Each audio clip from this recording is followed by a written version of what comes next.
The week before, my friend Darnell Briggs finally told me this story. He called me 3 times and hung up each time before saying anything. I know because I have the call log. 3 calls, 3 hang-ups, spread across a Tuesday and a Wednesday evening, and each time I saw his name come up on my phone and said his name when I picked up and got silence back, and then the call ended. I didn't call him back. I knew from the way he'd been carrying himself for the past several months. Quieter than usual, slower to answer texts. That particular stillness a person gets when they're deciding how to say something they don't know how to say. That whatever was coming was going to come on its own schedule, and pushing on it would only push him further back into himself. Then on Thursday evening, he drove 40 minutes from his place outside Yelm down to the diner on Pacific Avenue in Tacoma, where we used to eat breakfast on weekend mornings when we were both still at the base, and he sat across from me in the booth by the window and ordered coffee and put both hands flat on the table like he was trying to hold it down. And after about 2 minutes of him just looking at his coffee without touching it, I said, "Darnell, just say it." And he said, "I've been trying to figure out for about 6 years whether telling you this helps or whether it just puts it in your head, too. I've decided I'd rather you have it in your head than carry it alone any longer."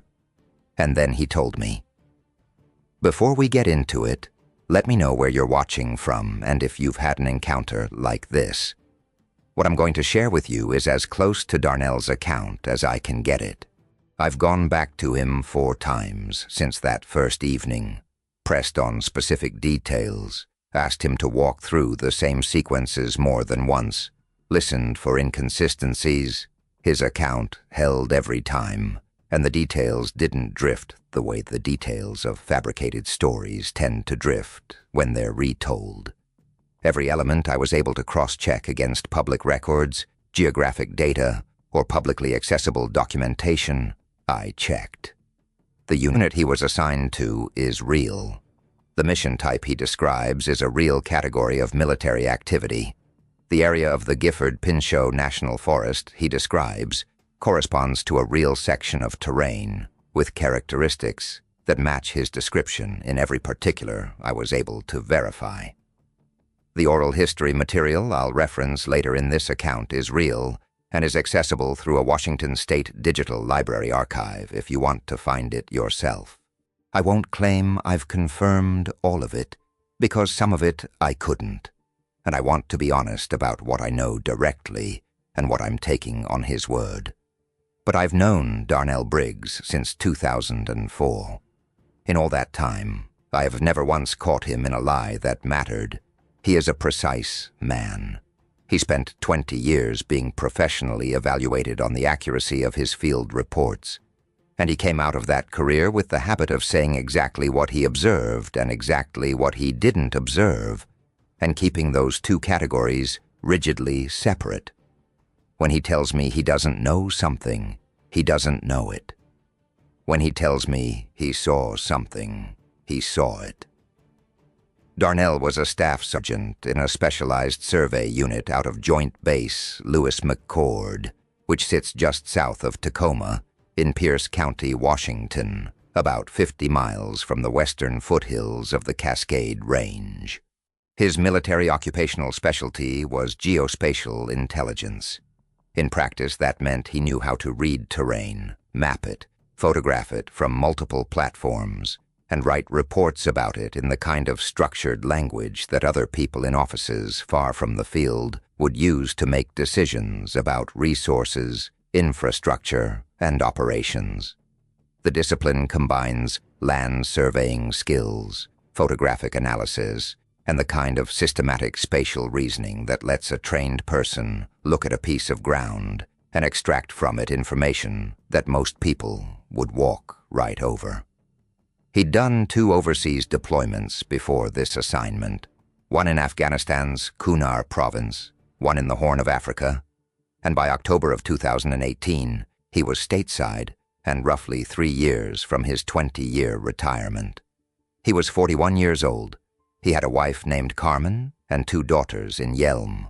He coached his older daughter's soccer team on Saturday mornings and had taken up running seriously in his late 30s, completing 3 half marathons in the 2 years before this mission. He was someone who had found the thing he was good at and was finishing his career doing it well. His unit was small, 8 people total, including him. The unit's commanding officer was First Lieutenant Carissa Wold, 27 years old, a West Point graduate who had come through the geospatial intelligence pipeline with strong evaluations and who had a quality that the best young officers sometimes have. She knew precisely how much she didn't know, and she compensated for it by listening more than she talked and by finding the people on her team who knew things she didn't and making good use of them. She and Darnell had worked together for 14 months by the time of this mission and had developed the kind of productive working relationship where each of them understood what the other was going to do before they had to say it. The unit's senior NCO was Sergeant First Class Wade Tillman, 53 years old, 3 months from his own 20-year retirement, a large, solid man from Galveston, Texas, who had long since made a professional decision to not allow himself to get excited about things. 30 years of service will produce this quality in a certain kind of person. Tillman had seen enough that his baseline for what constituted something genuinely worth reacting to was considerably higher than most people's baseline, and watching that baseline get tested during this mission, watching the things that made Tillman stop and look and reassess, was one of the more unsettling experiences of Darnell's career. The imagery and survey specialists on the team included 2 people with photographic and satellite imagery analysis backgrounds, and 2 who held professional land surveying certifications.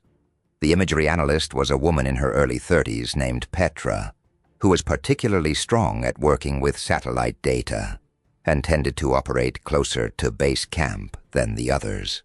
The GIS technician was a 22-year-old named Rowe, who was 2 years into his enlistment and who processed spatial data into deliverable map products at a speed and precision that consistently impressed everyone in the unit.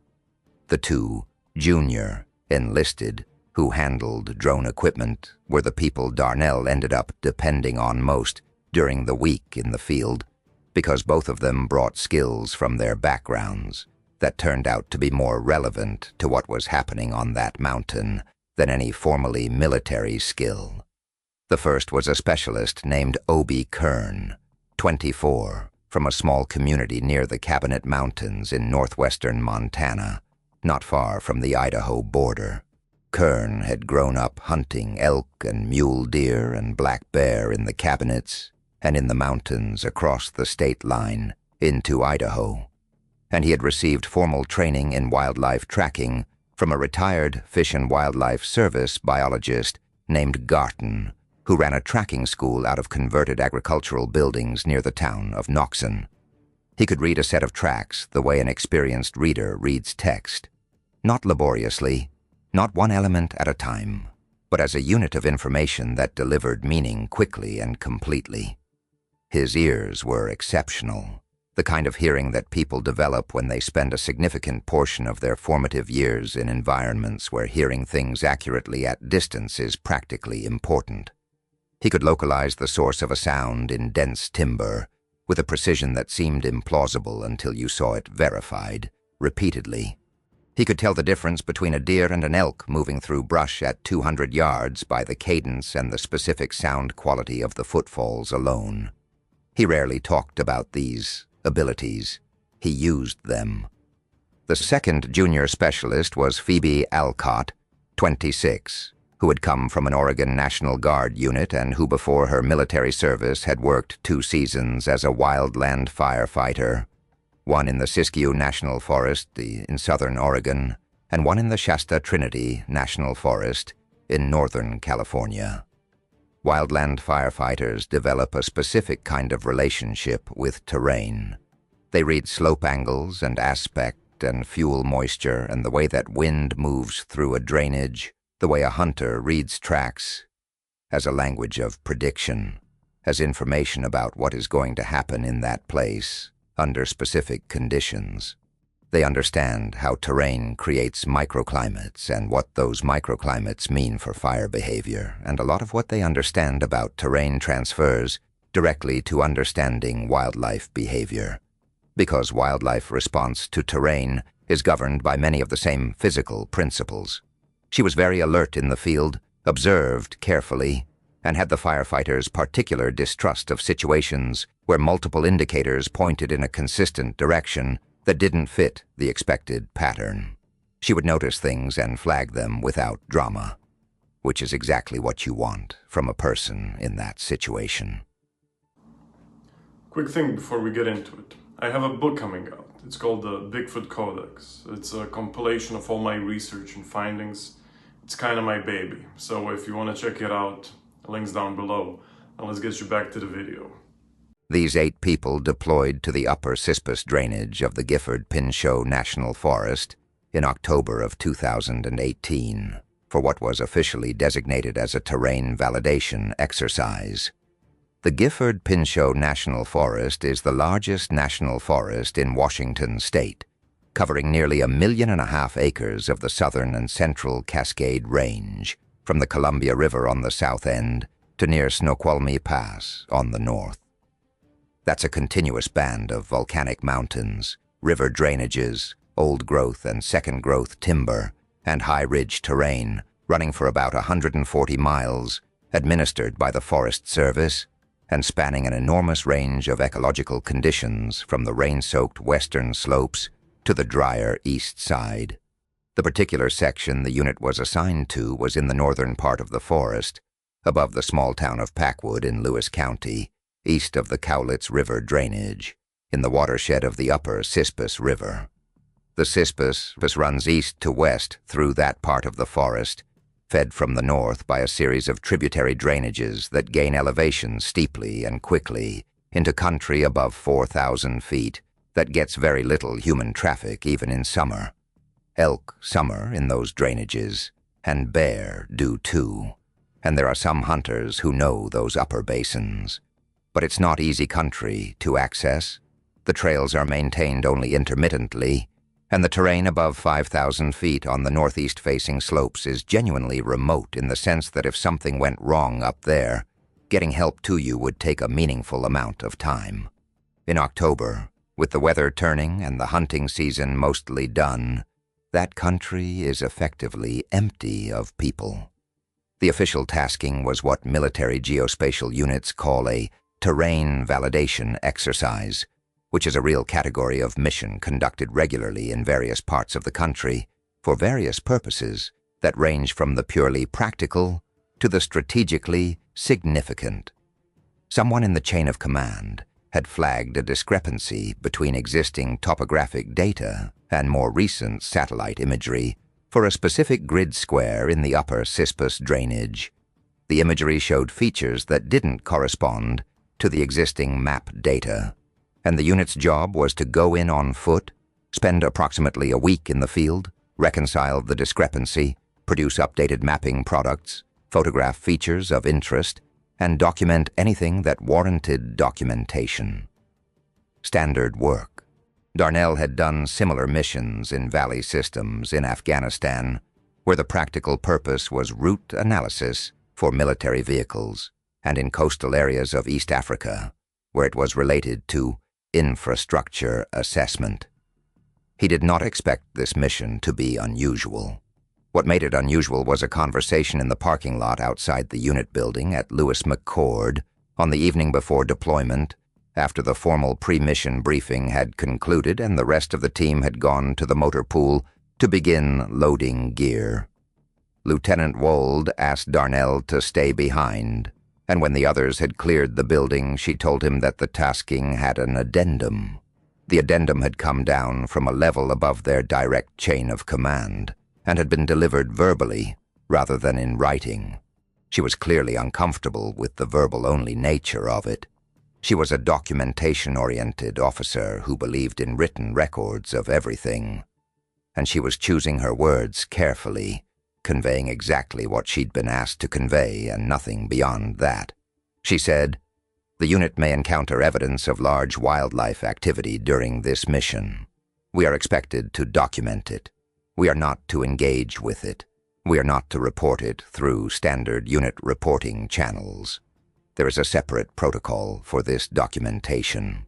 She gave him a small folded card with a 10-digit phone number on it, told him it was a direct line and not a unit number, and said that if the team encountered anything falling in that category, he was to call that number before filing any standard report.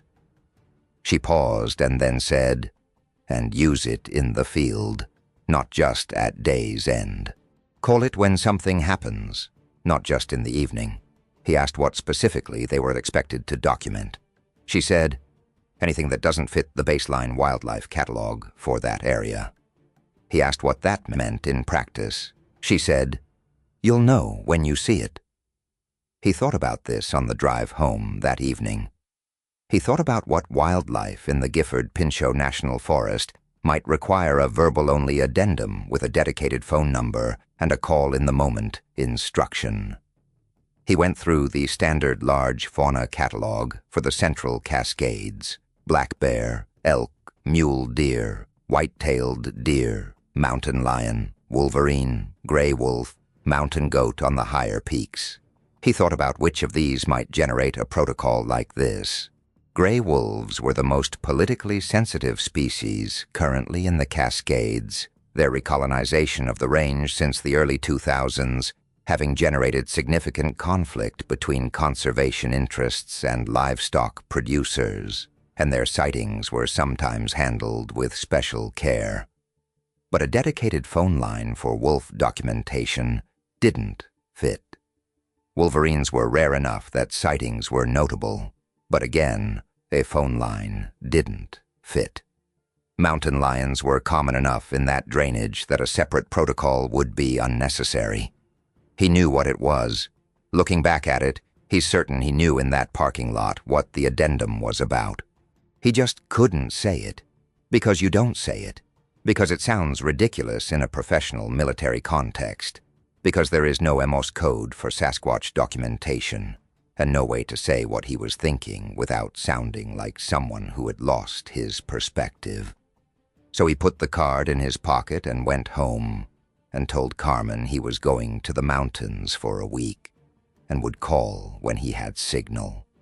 The unit drove to the Randall area on Monday morning of that week, left their vehicles at a gated Forest Service spur road that was in the tasking package, shouldered their packs, and walked 6 miles up a decommissioned haul road before leaving the road and going cross-country into the upper elevation timber. The haul road dated to a timber sale that had ended roughly 30 years before, and the vegetation had been claiming it back steadily since then. Alder and vine maple growing up through the gravel roadbed. The roadbed's surface heaved and cracked by frost cycles and root action, until in places you could identify it only by the grade, and the fact that the trees on either side were uniform enough in age to have established at the same time, after the road was cut. They followed it by feel as much as by sight, the grade pulling them uphill through second-growth Douglas fir and western red cedar that was 50-year-old at the most, still too young to have the massive dimensions of genuine old growth, but getting there, the trunks already 2 and 3 feet across on the bigger individuals. The road ended in a wall of young fir, the trees too close together to navigate with their packs, and from there they went to compass and topographic map. At about 4,000 feet, the second growth gave way to old growth that began gradually, first occasional large old trees appearing among the younger ones like elders in a crowd, then more of them, then the character of the forest changing entirely as the smaller trees fell away and left only the giants. Old-growth Douglas fir at 4,000 feet in the Cascade Range is one of the most specific environments on Earth. The trees are 5 and 6, and sometimes 7 feet across at the breast, the bark thick and deeply furrowed into orange-brown ridges, the bark itself an ecosystem for insects and lichens and small mammals. The canopy is at a height that seems implausible. 150 feet up, sometimes more, closing the sky so completely that the light underneath the canopy is a diffuse, even gray-green, regardless of what time of day it is. There is no noon under old-growth canopy in the Cascades. There is no direction of sun that cuts through the upper stories. There is just the same quality of light, attenuated and filtered by 100 feet of living material, making the hours of 10 in the morning and 2 in the afternoon and 5 in the afternoon feel like the same continuous moment. The understory in those drainages is extraordinary. Sword fern growing waist-high and thick enough that you can't see your feet when you're walking through it. Oxalis, the wood sorrel with the heart-shaped leaves and the white flowers, covering the ground so thickly it looks like snow in the spring, still green and heavy in October. Vine maple winding through the understory at every height from ground level to 20 feet, its branches catching the filtered light and its fall foliage turning orange and yellow against the dark backdrop of the fern. Nurse logs everywhere, fallen old-growth trunks that have been decaying for decades or centuries and are now raised beds for the next generation of trees, which root in the nurse log's softening wood and grow in rows above it that you can identify by the regularity of their spacing. Western red cedar mixed into the Douglas fir on the wetter aspects, going to 9 and 10 feet across at the base on the biggest individuals, the bark reddish-brown and fibrous, the branches draped with old man's beard, lichen so thick it swayed in the air currents even inside the forest on still days. The first evening in that forest, Darnell sat outside his tent on a piece of deadfall and ate a field meal and listened. He had spent significant time in dense timber over the course of his career, both in training environments in the Pacific Northwest and in the forested terrain of Kunar Province, and he had developed the habit of spending the first hour of a new camp just listening, cataloging the ambient sound environment so that later, when something changed in it, the change would register against the baseline he'd established.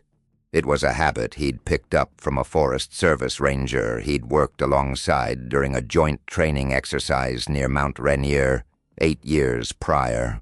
A woman named Hartlund, who told him the forest talks to you the whole time you're in it. You just have to set up a reference point or you'll never know what it's saying. The upper Cispus, in October, had a specific sound architecture. Wind in the upper canopy, intermittent and directional, moving from west to east in the late afternoon pattern that the drainage geometry produced as the air cooled. Below the wind, the creek, audible from the bench at a distance he estimated at about 200 yards down slope. A consistent low register that varied as the drainage curved and the sound bounced differently off different faces of the channel cut. Bird activity concentrated in the 2 hours before dark, Clark's nutcrackers working the subalpine firs above the camp in small clusters, making their distinctive grinding calls that Kern had described to him at lunch as more like a complaint than a song. Gray jays at the camp perimeter itself, inquisitive and shameless, landing on equipment and investigating the food bags. A pileated woodpecker somewhere on the lower slope, its irregular hammering reaching the bench in pulses through the dense tree buffer. He listened until dark, and then went into his tent and slept. Kern came and sat on the same piece of deadfall about 20 minutes after Darnell had started listening, and they sat together without talking for most of that hour. Kern ate his field meal and drank from a water bottle and watched the tree line in the direction of the northeast ridge the way he watched everything, with a steadiness that wasn't tension, just attention. At some point near the end of that hour, he said, without preamble, "Something large has been moving through the upper section of this drainage within the last few days. You can tell from the bird distribution. They're using the lower canopy more than they should be at this time of year. When something large is working the upper layer, they drop down. They've dropped down." He tapped the rim of his water bottle once and said, Probably elk. Could be something else. We'll know tomorrow. And then he got up and went to his tent. Darnell thought about that phrasing later. Probably elk. Could be something else. Kern said probably, the way engineers use the word probably, meaning there's a meaningful probability assigned to the alternative. He didn't say almost certainly elk, the way most people would have said it. He said probably, and the probably had weight in it. Darnell said you could not see more than 100 yards in any direction in that forest, and often less than 50. You navigated by compass. You couldn't orient yourself to the mountain by look, the way you can in open country, because the mountain was invisible above the canopy and invisible through the trees in every direction. You knew you were climbing, because you could feel it in your legs and see it in the grade of the ground, but the visual experience was just forest.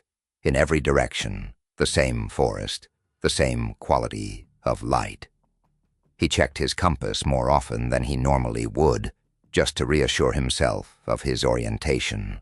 They established base camp on a small bench above 5,000 feet, in a gap in the old growth where a blowdown had opened up a section of sky.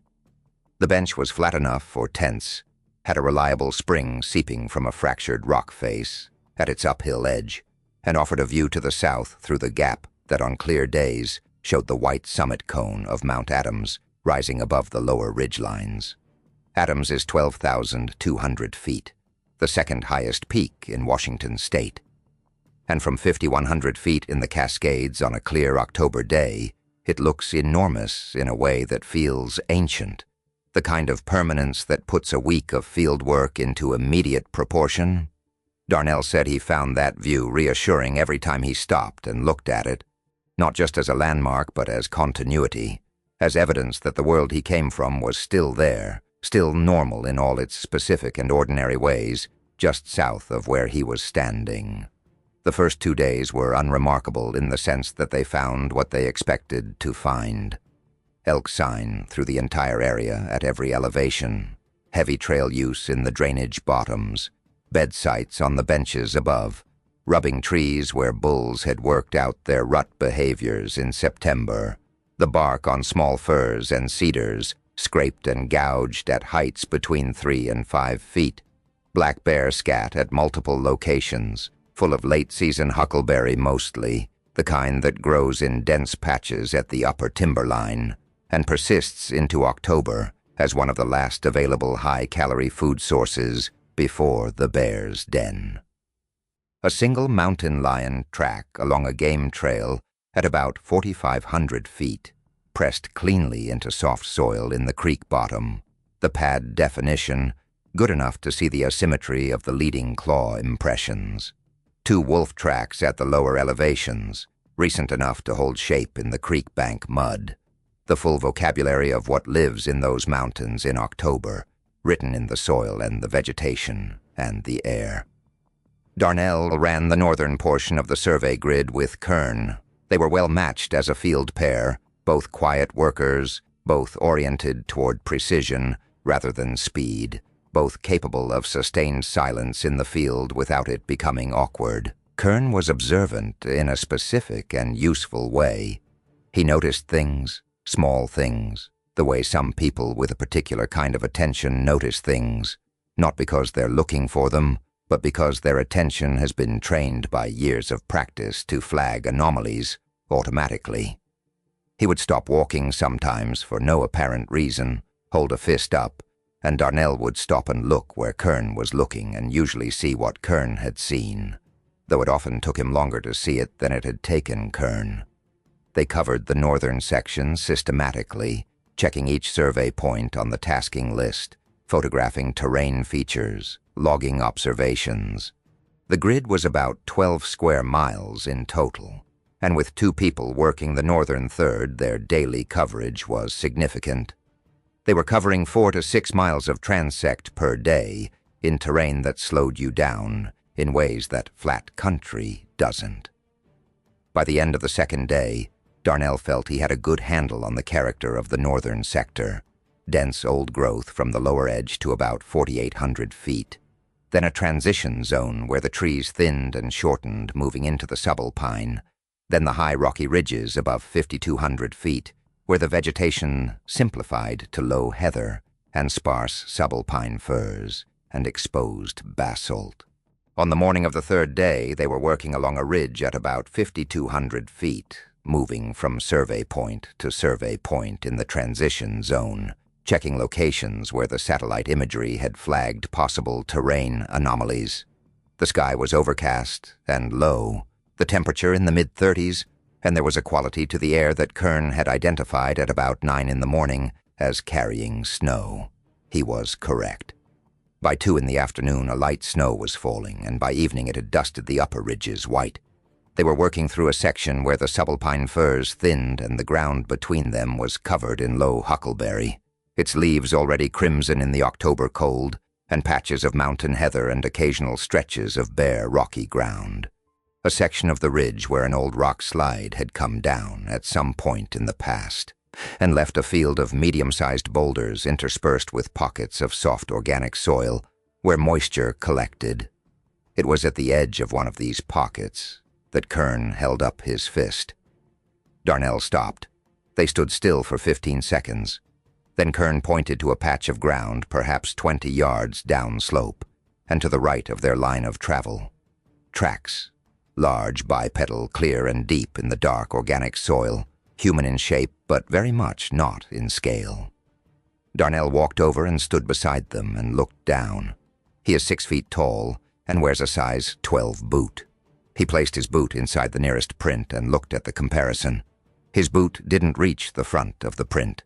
He estimated the length at 16 inches and the width at the forefoot at 7 or 8 inches, proportionally broader than his own foot, suggesting a different weight distribution across the contact surface. 5 toe impressions. The big toe set slightly inward, the lesser toes fanning outward in a pattern he recognized from his field biology, reading as characteristic of a primate foot, something designed to grip terrain, rather than simply to support upright posture the way a human foot primarily does. The depth was significant, 3 inches or more in the softest part of the soil, suggesting the weight behind the prints was very substantial. He paced the stride, heel to heel between 2 consecutive clear prints, 5 feet, 2 inches. He paced it again. The same. Whatever made these prints had a stride of over 5 feet on level ground, which tells you either about the height of the animal or about the speed at which it was traveling, or some combination of both. He considered. His own stride at a normal walking pace was about 30 inches. Extended into a long pushing walk, he could approach 40. A 5-foot stride at a walk implied a body built for it. Kern knelt beside the nearest print and examined it carefully. He pressed his hand into the soil beside it, fingers spread. His palm, a large palm, covered less than half the print's width. He pressed 2 fingers into the soil within the print to test the depth and then looked at the penetration. He said very quietly, "Fresh. Maybe 2 hours, maybe a bit less." He looked at the edge of the print, the sharpness of the soil walls around it. Clean edge, not slumped yet. He stood and looked along the direction of travel, north to south, down slope, heading toward the drainage below. He said, "Walking, not running. Steady pace. No variation in stride length. Something going about its business, not scared, not hurrying."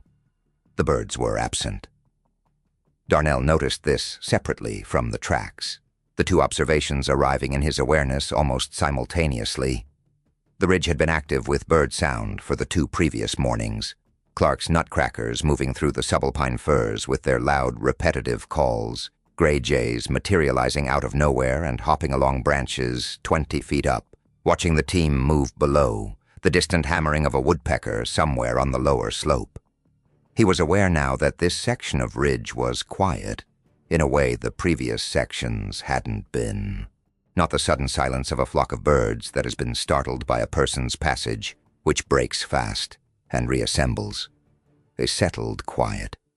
The kind that suggests a large presence had been in this section of terrain within the recent past, and the wildlife had not yet returned to its normal routine. He counted 11 clear prints before the trail moved onto rocky ground and became unreadable. He photographed every clear print, working systematically from individual close shots to stride sequence documentation, the unit's survey camera embedding precise GPS coordinates in every image's metadata. He photographed his boot beside one print for scale. He photographed Kern's hand beside another. He logged the strike, the direction of travel, his estimate of print age. That evening, 100 yards outside the camp perimeter, he called the number. A man answered on the second ring. The voice had the flat professional register of federal law enforcement or government intelligence work. Not unfriendly, not warm, just stripped to function. Darnell described what they'd found. The man asked 3 questions in order: grid coordinates, number of print sets and their direction of travel, associated smell. Darnell answered he had the coordinates, one set traveling north to south, no particular smell noticed. The man said, "Keep documenting. If you locate the source, maintain a minimum of 100 yards. Don't crowd it. If you hear unusual sounds at night, log them by time and direction, and do not investigate." He paused and then said, "And keep the team close to camp after dark." Darnell noted that last instruction particularly. It was specific in a way that implied specific knowledge of what might happen if the team wasn't close to camp after dark. He filed it away. He asked, "Is there anything you can tell me about what we're looking for out here?"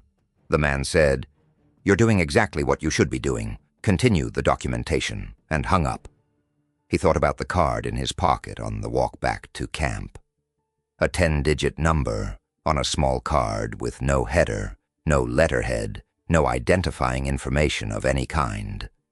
Government business cards have identifying information on them. This card had a number and nothing else, which is a different kind of document from a business card. A business card is an introduction. A number on a blank card is a protocol. He turned the card over in his fingers a few times in the dark, feeling the weight of the cardstock, and then put it back in his breast pocket and zipped it closed. He thought about Lieutenant Wold's face when she'd given him the card.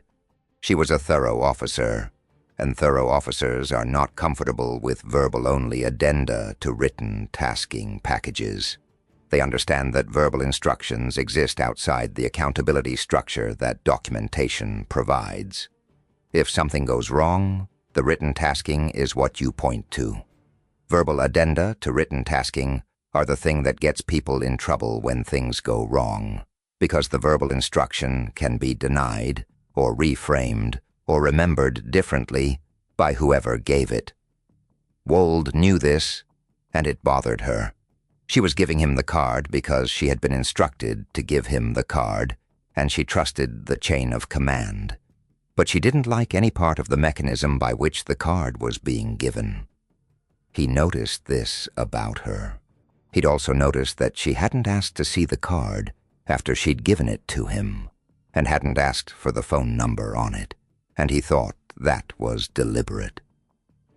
She was the commanding officer of the unit, and she had given a subordinate information that she had explicitly elected not to retain herself. That was a specific choice with a specific implication, and the implication was that she believed whatever came through that number was something she had better deniability on if she didn't know the number. Darnell went back to his tent and got into his sleeping bag and lay with his eyes open for a while. The forest was quiet by then, the bird activity done, just the wind and the creek. He thought about Carmen in Yelm, about his daughters, about his younger daughter's recent obsession with a television show set in a national park that she watched 3 episodes of every Saturday morning while Carmen drank coffee and did the crossword.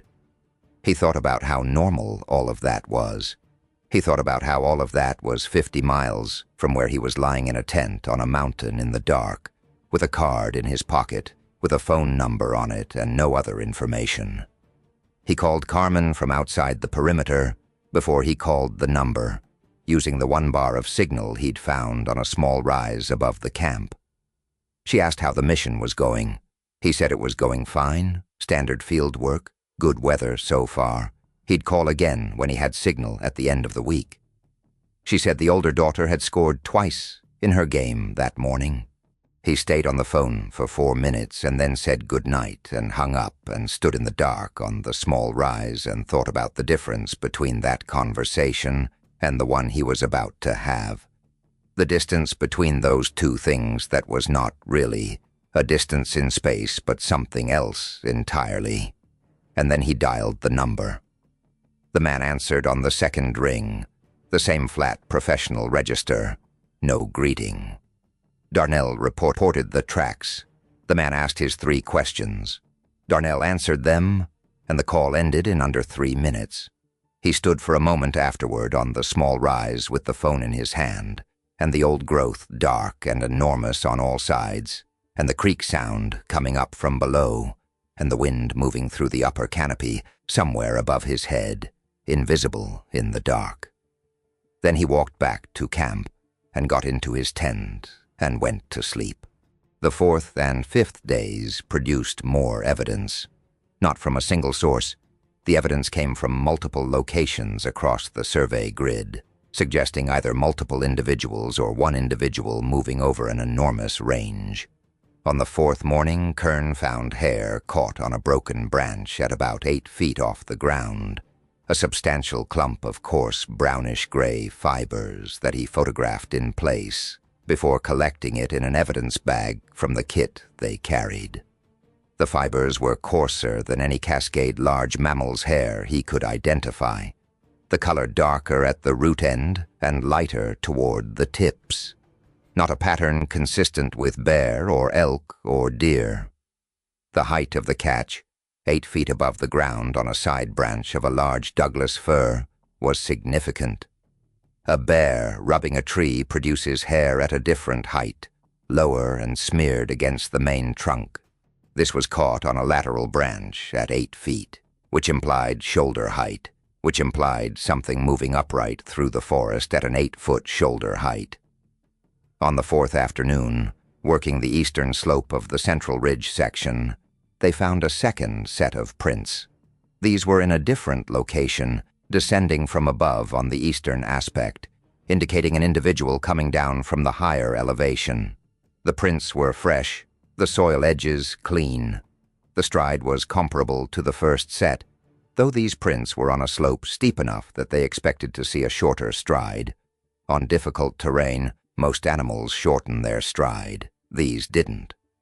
The stride maintained its length across varying grade with a consistency that suggested the slope was simply not terrain for this animal, in any meaningful sense. On the evening of the 5th day, they heard the sound. Darnell's description of it is the most precise I've been able to get from anyone who has reported this type of vocalization, and I want to give it to you exactly as he gave it to me.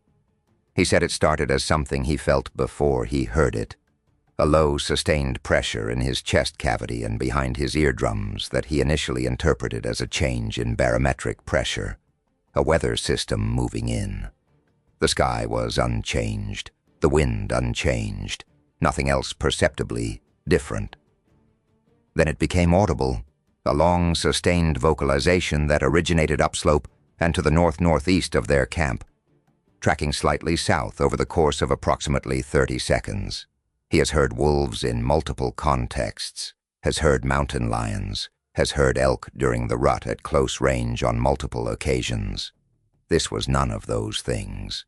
He described it as sustained and modulated with interval patterns within the sustained tone, rises and falls that felt organized rather than random, that felt, in the word he kept returning to, deliberate. Like information being encoded rather than like the emotion being expressed. A communication, in other words, with structure to it. It lasted approximately 30 seconds and ended cleanly, not fading, just stopping, the way a word stops. All 8 people in the camp froze.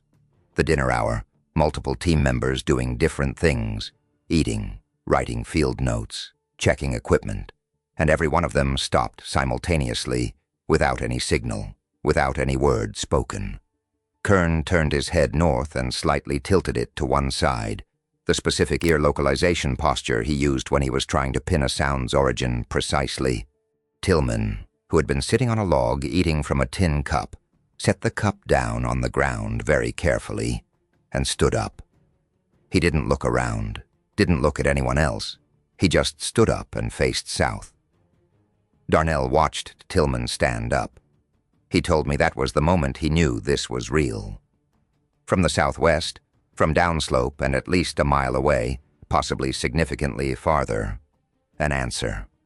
Two distinct tonal phrases, the second phrase resolving lower than the first, with a quality of conclusion, of punctuation. The same resonance, the same chest pressure quality, from a completely different origin point and at what felt like greater distance, though sound of that type in heavy timber is notoriously difficult to locate accurately, because the trees baffle and redirect it in ways that make it arrive at the ear softened and directionally unreliable. Then the silence came down. Not a normal trail end of activity, quiet. A flattened silence where all the ambient sound of the mountain evening, the birds, the insects still active in the mid-40s temperature, the tiny rustlings of the understory that you stop consciously hearing after the first day in the field, all of it disappeared at once. Lieutenant Wold said quietly and without inflection, "Both of you heard that." It was not a question. Tillman, who hadn't spoken in several minutes, said to Darnell, "Those two know where each other are." Then after a pause, "And they know where we are." He sat back down, picked up his cup, and went back to eating. His face was completely neutral. But he had stood up. In 30 years of service, Tillman standing up unprompted when something happened in the field was the indicator that something actually happened. Darnell walked outside the camp perimeter to call the number. He described the vocalizations, the direction of each, the duration, his estimates of the distances involved. The man asked him to confirm whether the first caller had been north-northeast. Yes. He asked whether the answering call had been southwest. Yes. A longer pause than previous calls. Then the man said, "That's farther west than we anticipated." Darnell said, "What does that mean?" The man said, "It means the movement is tracking faster than our model predicted." He paused. "The southwest caller has moved approximately 12 miles west in the last 72 hours based on previous data." Darnell said, "What are they moving toward?" The man said, "Continue your documentation." Darnell said, "Tell me what they're moving toward." The man said, "The documentation you're producing is the answer to that question. Keep going." And then he hung up. Darnell stood in the dark with the phone in his hand and thought about that. Two individuals, one northeast, one southwest, both moving toward each other. Over days, the model tracking their movement, the man on the phone watching the movement on some kind of chart and saying the southwest caller had moved 12 miles west in 3 days, which is meaningful displacement at elevation for a large animal in late autumn. And the movement was converging. He looked at the topographic map in his head. The 2 points of origin, the high ridge to the north and northeast, and the southwestern drainage, and the point between them, the high northern sector of the survey grid, the lava field at 5,100 feet on the northeast-facing ridge. He went back to camp and told Wold they needed to cover the northern high sector the next day. She agreed. She wanted to know what was up there. On the 6th morning, all 8 of them went north. They moved up the main drainage in a loose column, following a game trail along the west bank of the tributary creek, climbing through old growth that thinned progressively as they gained elevation. Kern ran lead. Darnell was behind him. Wold, Alcott, and the imagery analyst followed.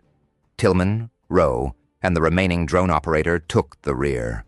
They moved quietly and efficiently, stopping occasionally when Kern held up a fist, listening, then continuing. At 4,800 feet, the old growth gave way to the transition zone. At 5,200 feet, They reached the lava field, old quaternary basalt, probably from an eruption 10 to 15,000 years ago. Black and gray and rust-colored, broken into irregular formations ranging from fist-sized chunks to masses larger than houses, the spaces between sometimes filled with accumulated soil and sometimes not. Just gaps going down into darkness. The rock looked, as it always does in the Cascades, like something recently overturned, recently erupted, even though it was very old. The Cascades are volcanically young mountains, and the geology looks it. The tree line around the northern and northwestern edge of the lava field was damaged. Multiple subalpine firs broken off at 8 to 10 feet, all of them down in the same direction, pushed over away from the forest and onto the open basalt. Not fallen, not wind-thrown, snapped off at height, with the splintered break ends still pale and clean, unweathered, fresh, all of them down in the same direction. Kern walked to the nearest one and looked at the break for a long time. He said, "Something big ran through the inside of this tree line last night, moving fast, moving southwest, hit these as it went." He ran his hand along the break. The breaks are on the leading edge of the direction of travel. This is what happens when something very large is moving fast, and it's hitting the trees as it goes, not pushing them deliberately. He stood up and looked southwest, along the direction of fall. It came out onto this field. He looked north, into the forest, above the damaged tree line, up the slope toward the high ridge. He said, "It was running away from something up there." Wold looked at the broken trees and at the open basalt, and then at the higher ridge above. She said, "Running out of the trees." Kern said, "Yeah." She said, "And what was it running from?" No one answered that. Alcott launched her drone immediately, getting it up for an overhead pass before anyone discussed it. The drone climbed above the lava field, and the damaged tree line and the drone footage came back to her screen about 6 minutes later.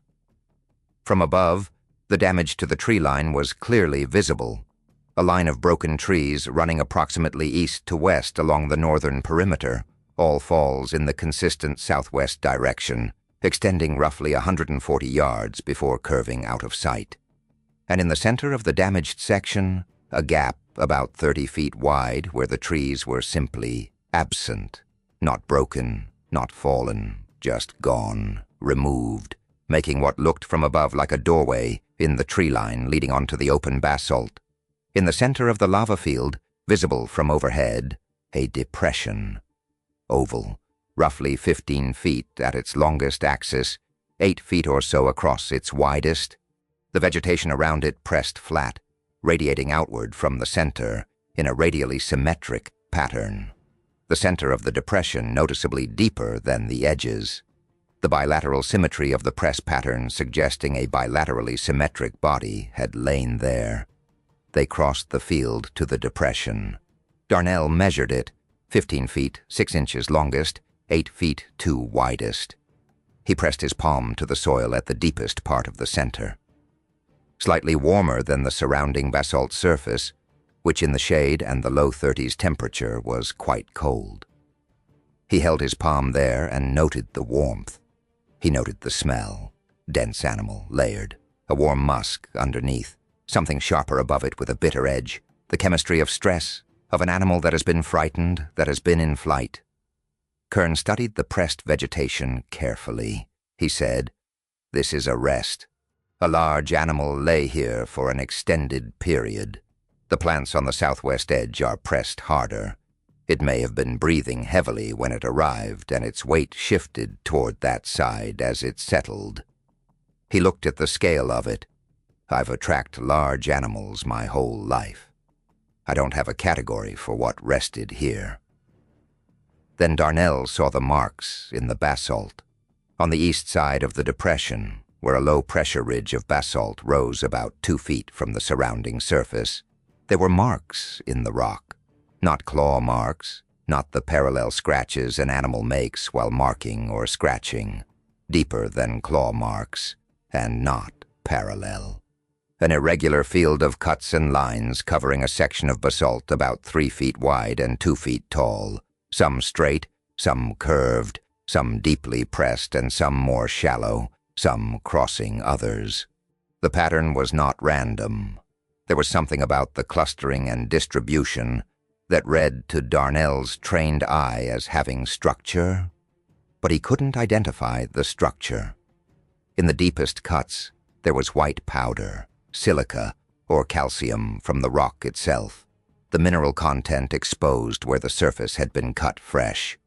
The marks were recent. He spent 20 minutes photographing them from every angle. He came back to them twice, while the rest of the team documented other features, because something about them kept pulling him back. They were the strangest thing on the lava field, and the lava field was already very strange. The birds were absent. Not a single bird anywhere on or near the lava field for the entire time the team was there. No Clark's nutcrackers, no gray jays, no rosy finches that work the subalpine at that elevation in October. No ravens, which is particularly significant.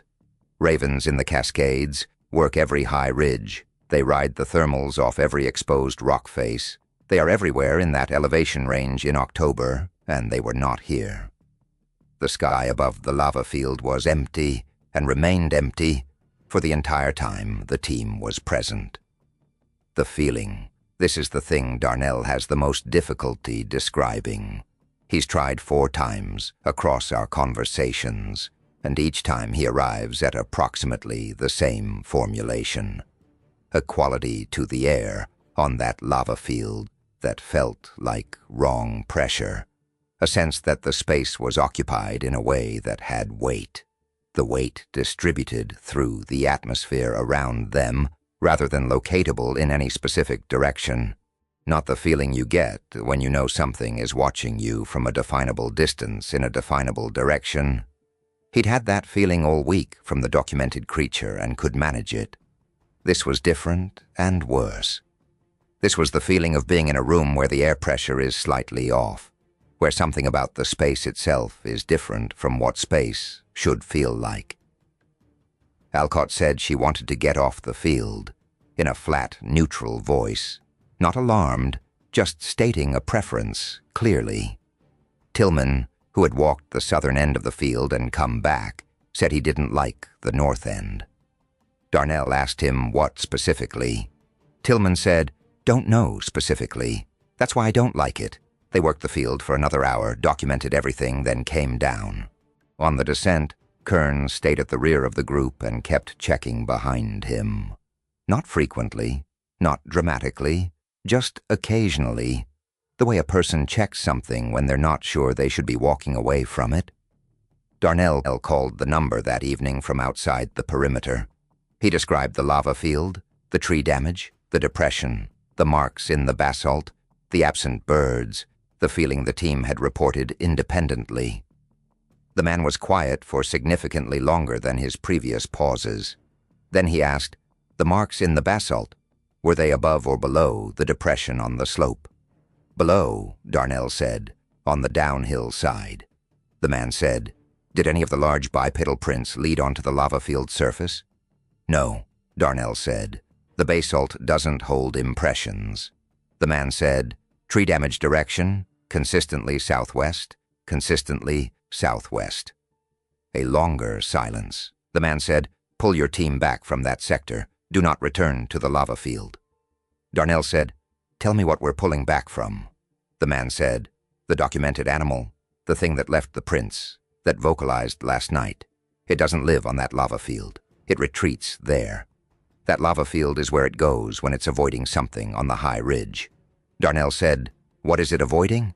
The man said, "Pull your team south, Sergeant." Darnell said, "The thing your documented animal avoids. What is it?"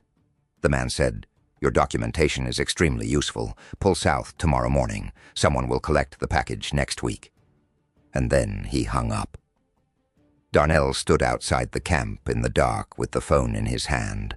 The wind was coming from the north, off that high ridge, down through the drainage past him. He was downwind of what was up there. He stood in the dark and thought about that. He went to Vold and told her they were pulling south in the morning. She looked at him for a moment and said, "How worried should I be?" He said, "We're fine if we leave in the morning." She heard what wasn't said in that answer, and she nodded once, and in the morning she briefed the team on the redirect without being asked for more detail than Darnell had given her. That night, at some point between midnight and 2, Kern sat up in his bag. He said into the dark, "Something is in the drainage below us, coming from the north, no sound signature at all." He unzipped the tent door partway and put his face to the gap and listened for about a minute and then zipped it shut. He said, "It moved west. It's gone." Then, "It wasn't the thing from the prints." Darnell asked how he knew. Kern said, "The thing from the prints I can almost hear." This had nothing, no sound at all. Then, "Don't open the tent tonight." In the morning, 20 yards from the camp's eastern edge in the dark saturated mud of the creek bank where weeks of seepage had built up a deep soft substrate, there were 3 oval impressions, each one roughly 18 to 20 inches across the long axis, pressed 3 to 4 inches deep. No toe structure, no heel structure, no identifiable anatomical signature. The edges of each impression level with the surrounding surface. No displacement of mud outward from the impact of a defined foot, which is a physical inevitability when any solid object with edges presses into saturated soil.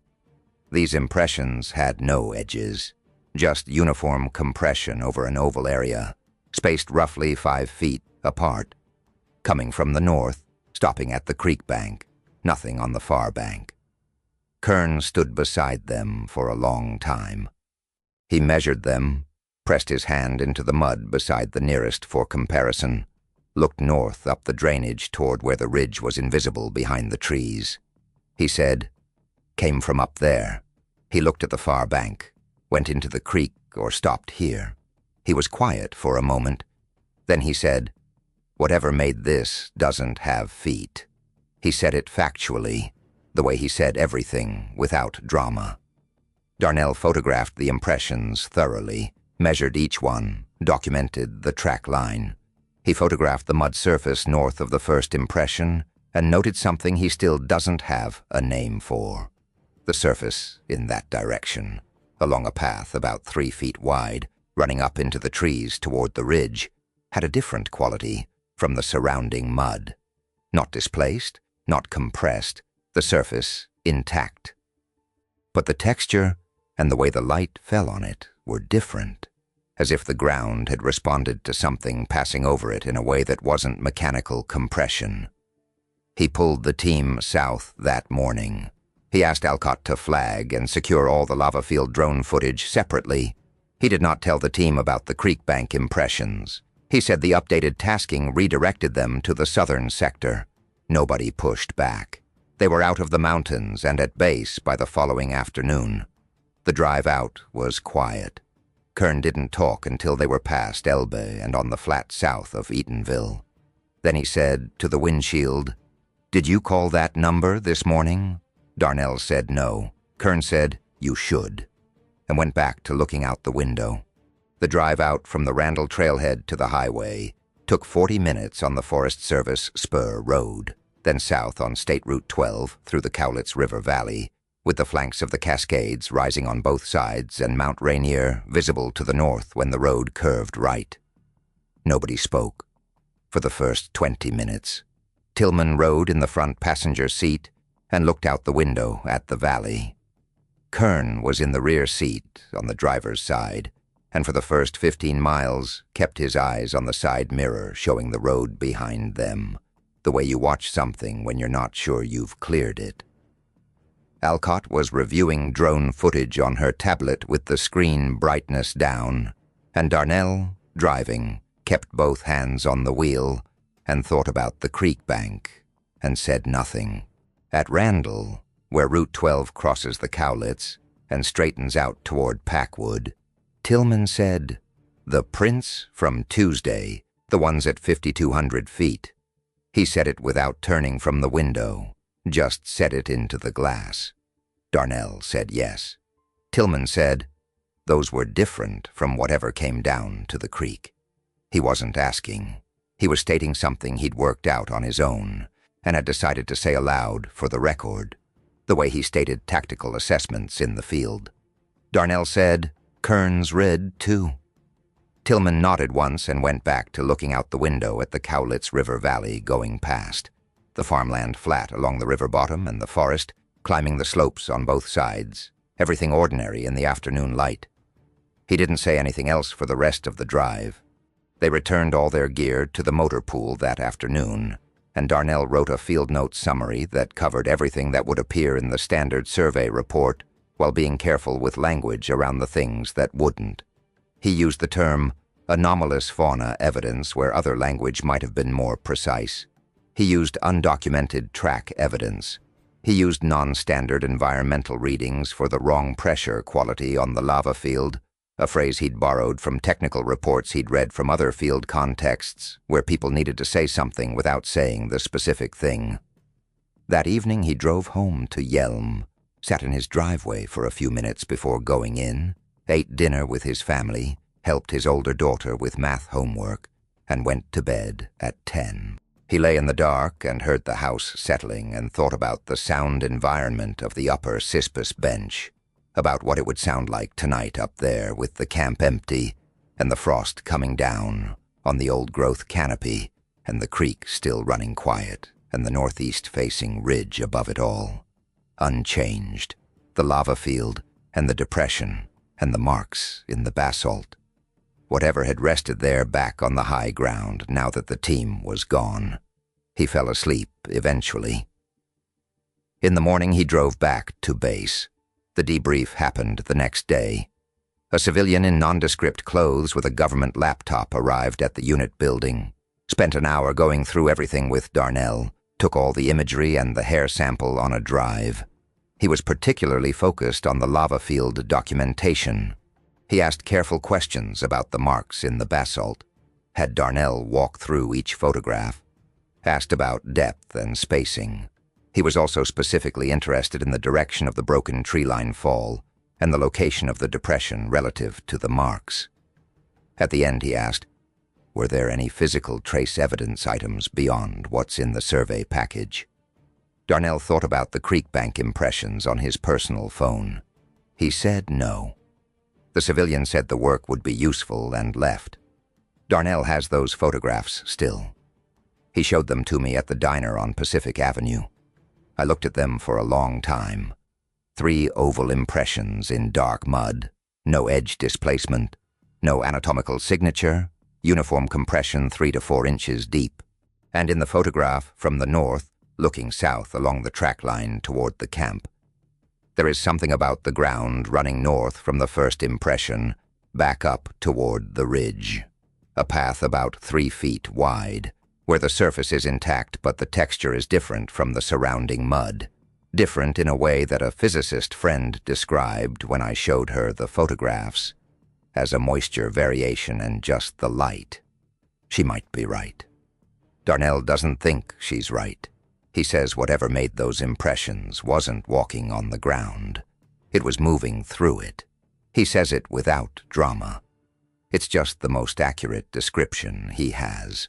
I'm going to pause here for a moment, because the second half of what Darnell told me, the context, what he's found out since, and what the Cowlitz oral history told him, is the part that I think matters most for understanding what his unit was actually sent out there to document, and I want to take you through it carefully. I looked at public records for that section of the Gifford Pinchot after our first conversation.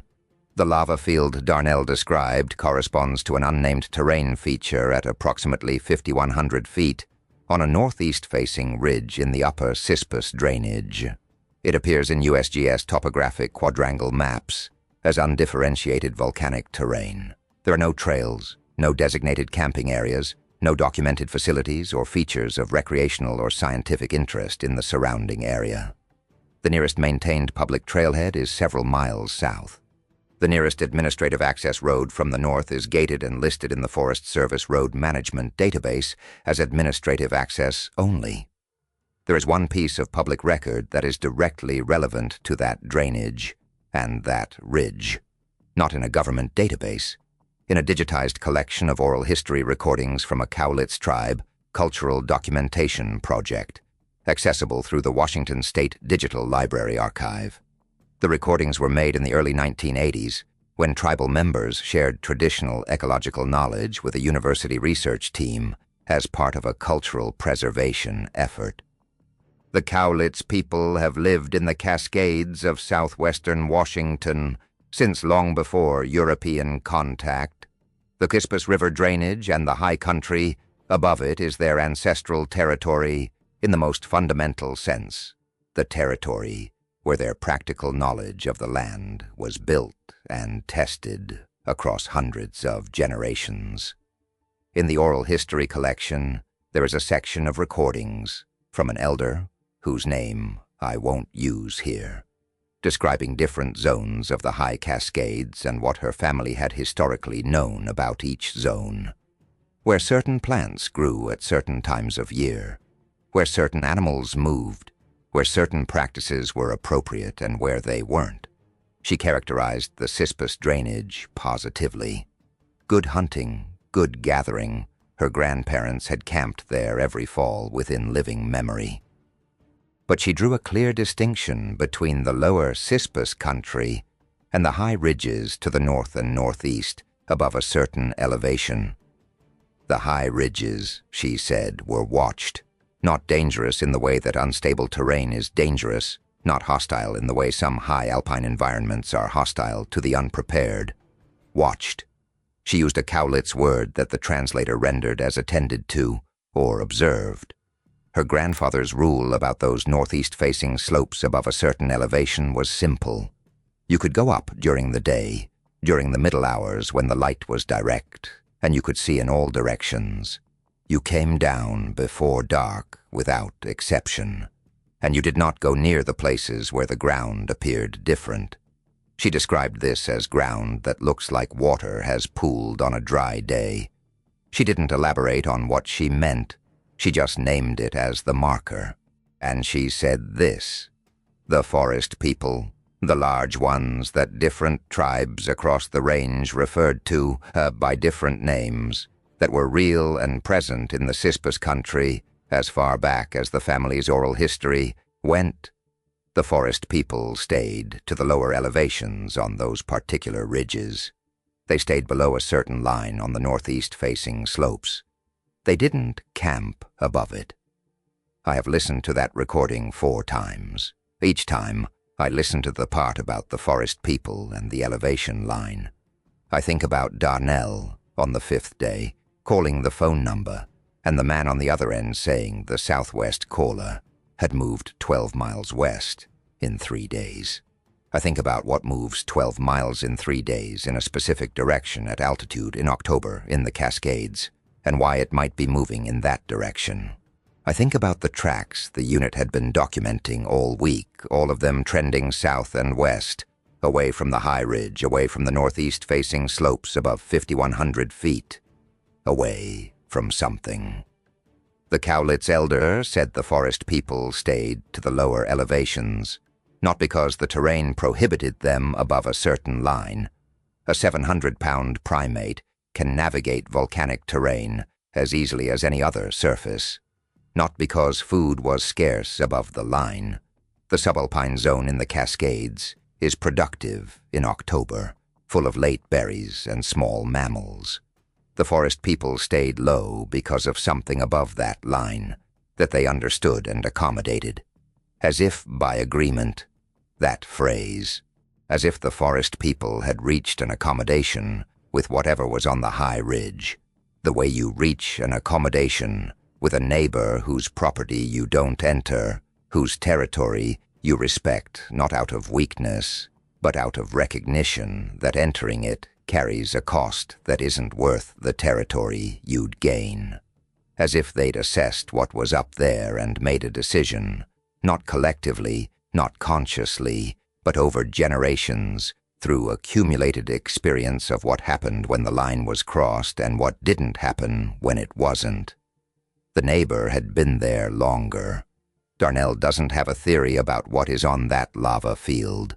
He told me clearly and directly that he made his peace with not knowing, and that the peace was a deliberate choice he made about 2 years after the mission, because the alternative was a kind of exhaustion he couldn't afford with 2 daughters in school, and a wife with her own life, and a career finishing itself out. He put it in a box. Then 6 years later he drove to Tacoma and sat across from me and said he'd rather I had part of it in my head than carry all of it alone. Here is what I know is true. In October of 2018, a military geospatial survey unit documented evidence in the Gifford Pinchot National Forest that fits any reasonable description of the thing that has been reported in the Cascade Range for as long as the Cascade Range has been reported on. Large bipedal tracks with a documented stride of over 5 feet. Hair collected at 8 feet off the ground with intact root bulbs. Coordinated cross-ridge vocalizations from at least 2 individuals separated by more than a mile. Movement patterns suggesting sustained travel at elevation over multiple days. 4 of the 8 people on that unit observed multiple elements of this evidence directly, not secondhand, not through hearsay. Photographs exist. Coordinates are documented. The chain of custody on the physical sample went to someone who knows what they have. And in the northern sector of the survey grid, above 5,100 feet, on a northeast-facing ridge in the upper Cispus drainage, there is something else. It leaves oval impressions in creekbank mud with no anatomical signature and no edge displacement.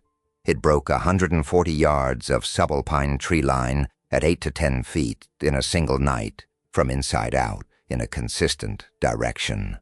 It scored hard basalt in non-parallel, non-random patterns deep enough to leave silicate powder in the cuts.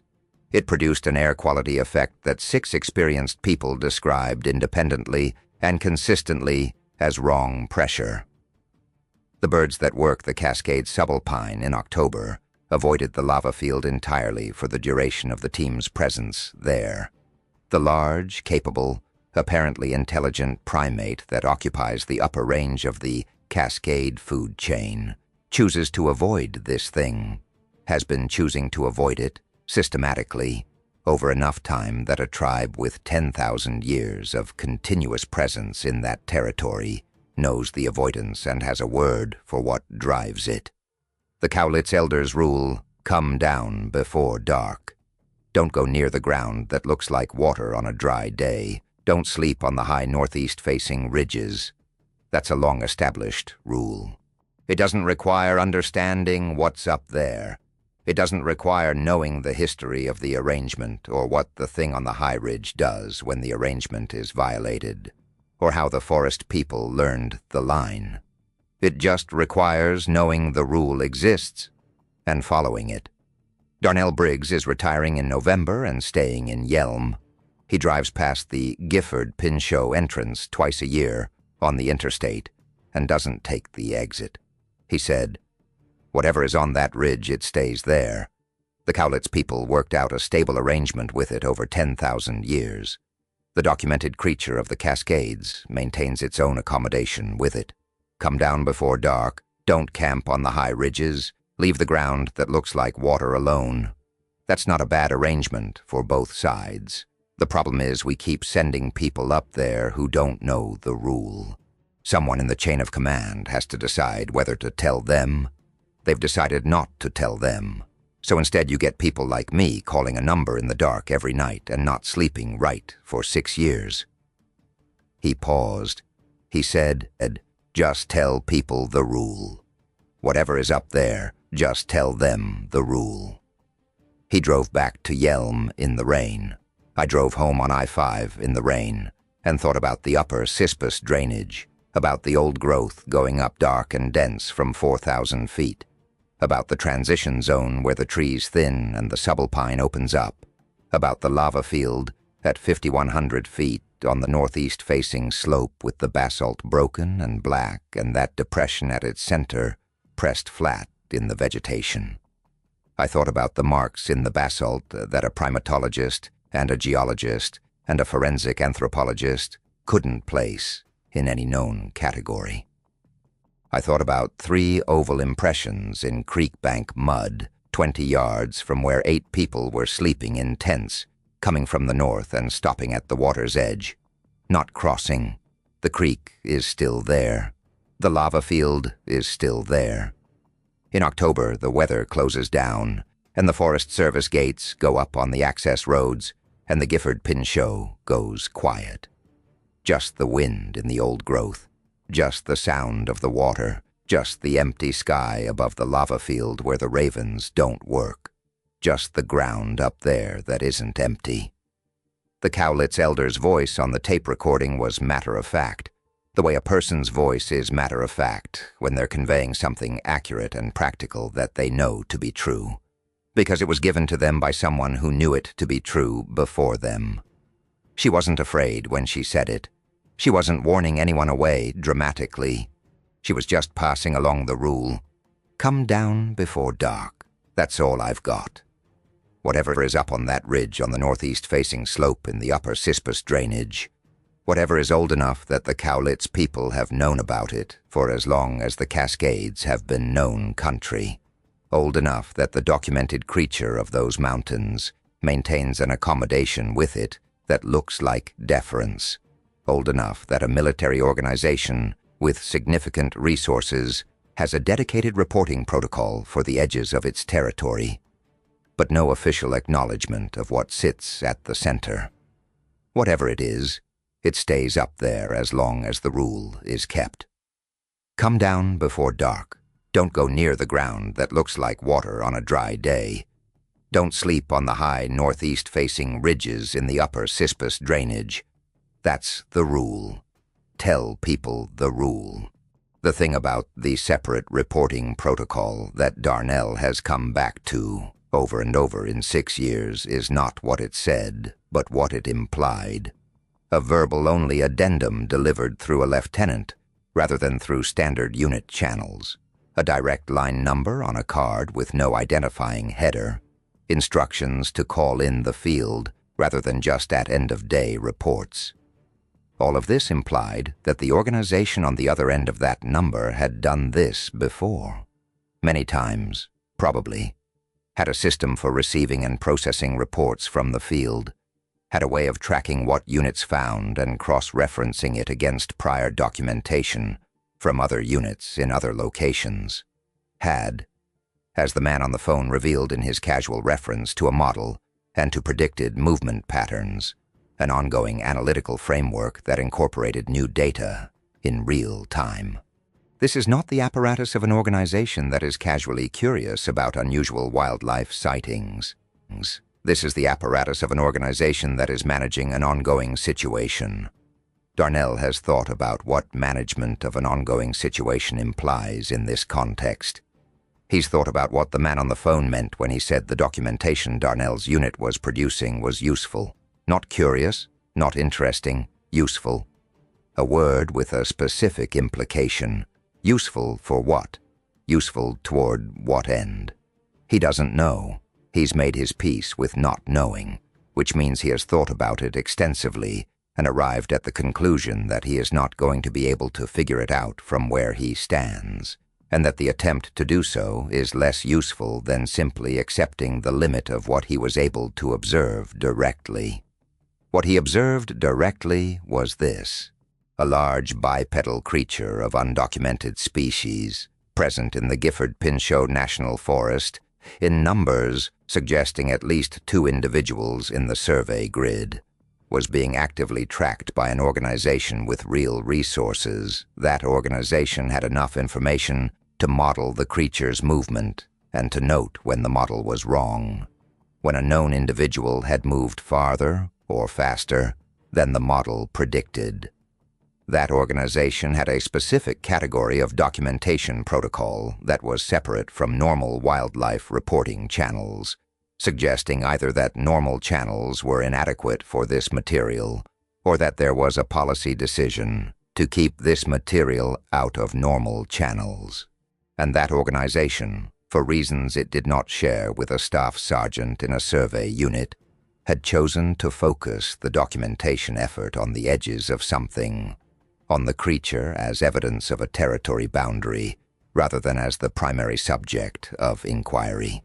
The thing that the documented creature was staying away from, that was the center of the inquiry. Darnell and his unit were sent to document the animal that told you where the boundary was, not to document what was inside the boundary. He said, "I think whoever runs that protocol has decided that what's on that lava field is not approachable. They can document the boundary. They can document the animal that maintains the boundary by staying away from it.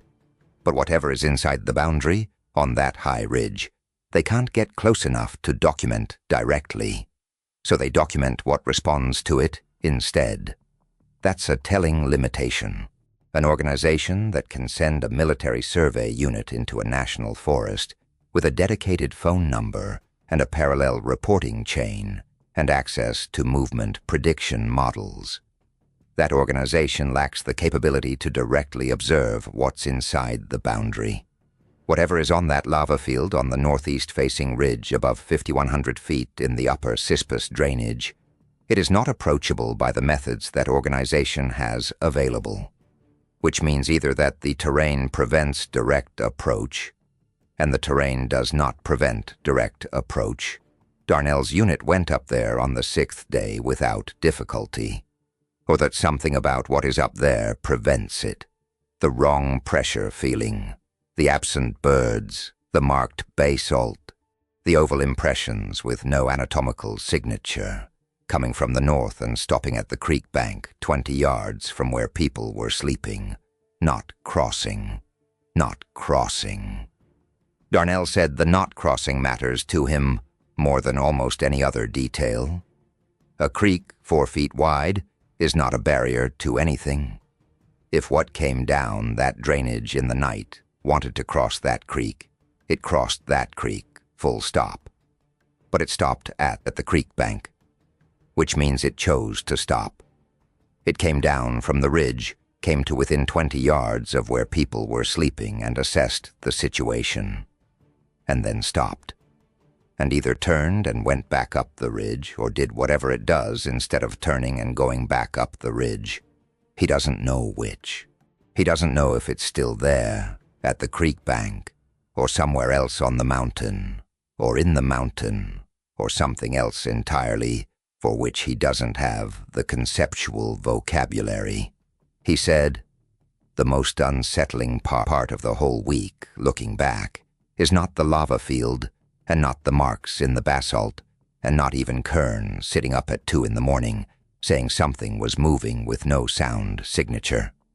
The most unsettling part is those 3 impressions in the mud, and the fact that they stopped. Because stopping implies assessment. Stopping implies that the thing that made them looked at the camp and made a decision about the camp. And the decision was not yet, or not this time, or these ones are leaving. I don't know which. But something decided, and whatever decided is the thing I've been trying to build a picture of for 6 years, and I can't. Because everything I have from that week is the edges of it, not the thing itself. Just the shadow of the thing, on the ground where the thing stood." He pushed his coffee cup to the side. He said, "The tracks. The man on the phone's movement model, the Cowlitz elder's word for what's on the high ridge. Those 3 things together is what I've been sitting with." The elder said, "Watched." The movement model tracked something as moving in a specific direction in response to something, and the documented creature of the Cascades, the thing we actually have some evidence for, has been distributing itself in those mountains for as long as anyone in those mountains has been paying attention, and it stays below a line, a very specific line on a very specific set of slopes, in a specific drainage.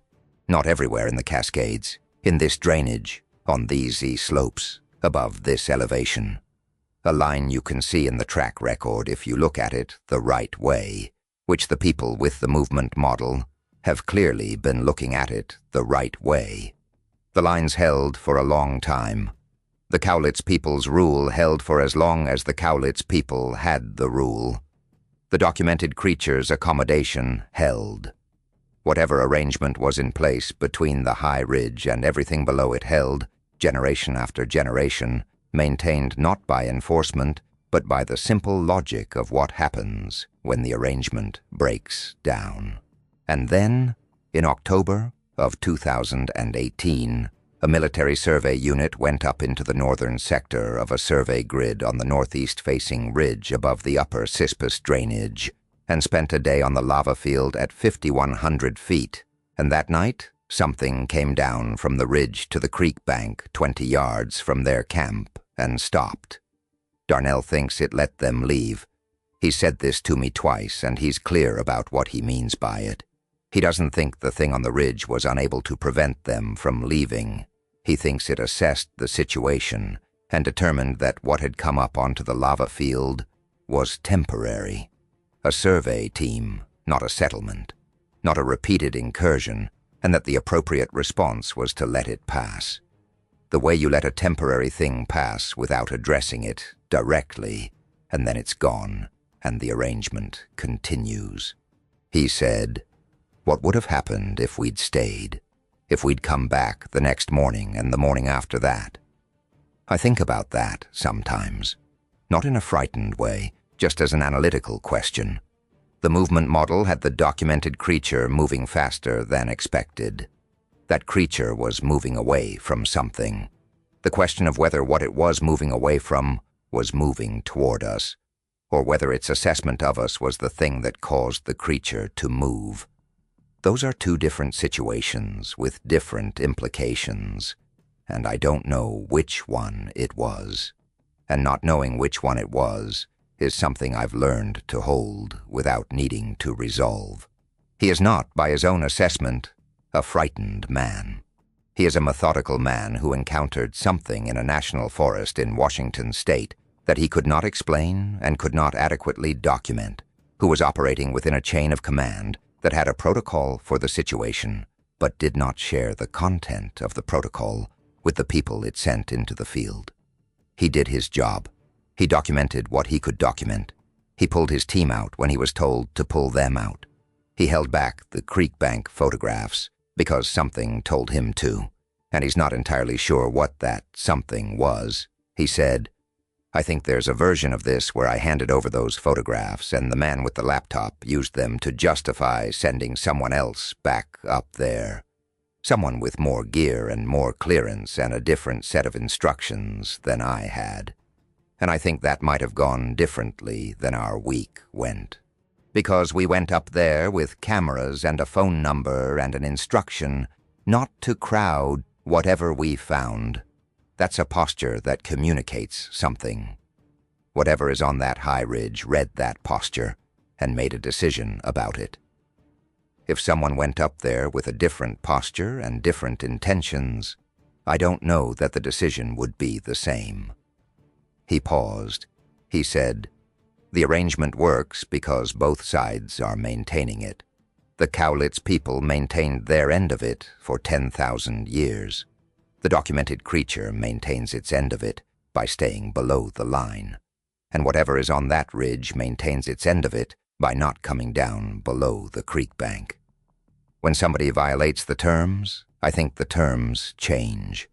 I think what's on that ridge is patient enough and has been here long enough that it can absorb a lot of violation before it adjusts its response. But I think it does adjust. I think it's capable of adjusting, and I'd rather not be in the drainage when it does. I've thought about the Cowlitz elder's word many times since Darnell told me this. Watched. Her grandfather's instruction to come down before dark. The matter-of-fact quality of her voice on the recording, conveying this information the way you convey any other piece of ecological knowledge, the way you convey which plants are edible at which time of year, and where the elk tend to concentrate in early October, and how to read the weather coming off the ridge. Watched is part of the same body of knowledge. The high northeast-facing slopes in the upper Cispus drainage are watched, and you come down before dark, and you don't go near the ground that looks like water on a dry day. That knowledge was tested, presumably. The rule didn't appear from nowhere. Somewhere in the 10,000 years of the Cowlitz people's relationship with that territory, there were the experiences that produced the rule, and the rule survived because following it worked and not following it didn't work. And eventually the information about what didn't work became the rule that prevented people from having to find out what didn't work again. Rules like that are specific because the experiences that produced them were specific. Come down before dark tells you something about what changes at dark. Don't go near the ground that looks like water on a dry day tells you something about where the boundary is. Don't sleep on the high ridges tells you something about what happens when a person is stationary and vulnerable in that territory for an extended period. Darnell's unit spent 5 nights on the mountain with their base camp at 5,100 feet. One of those nights, the night after they'd been on the lava field, something came down from the ridge. Whether it would have come down if they'd stayed another night or another week, he doesn't know. He's considered the possibility that it came down specifically because they'd been on the lava field that day, and that constituted a crossing of the line that warranted a response. He's considered the possibility that it came down on a regular basis, regardless of what was camping below, and they happened to be there for one of those regular visits.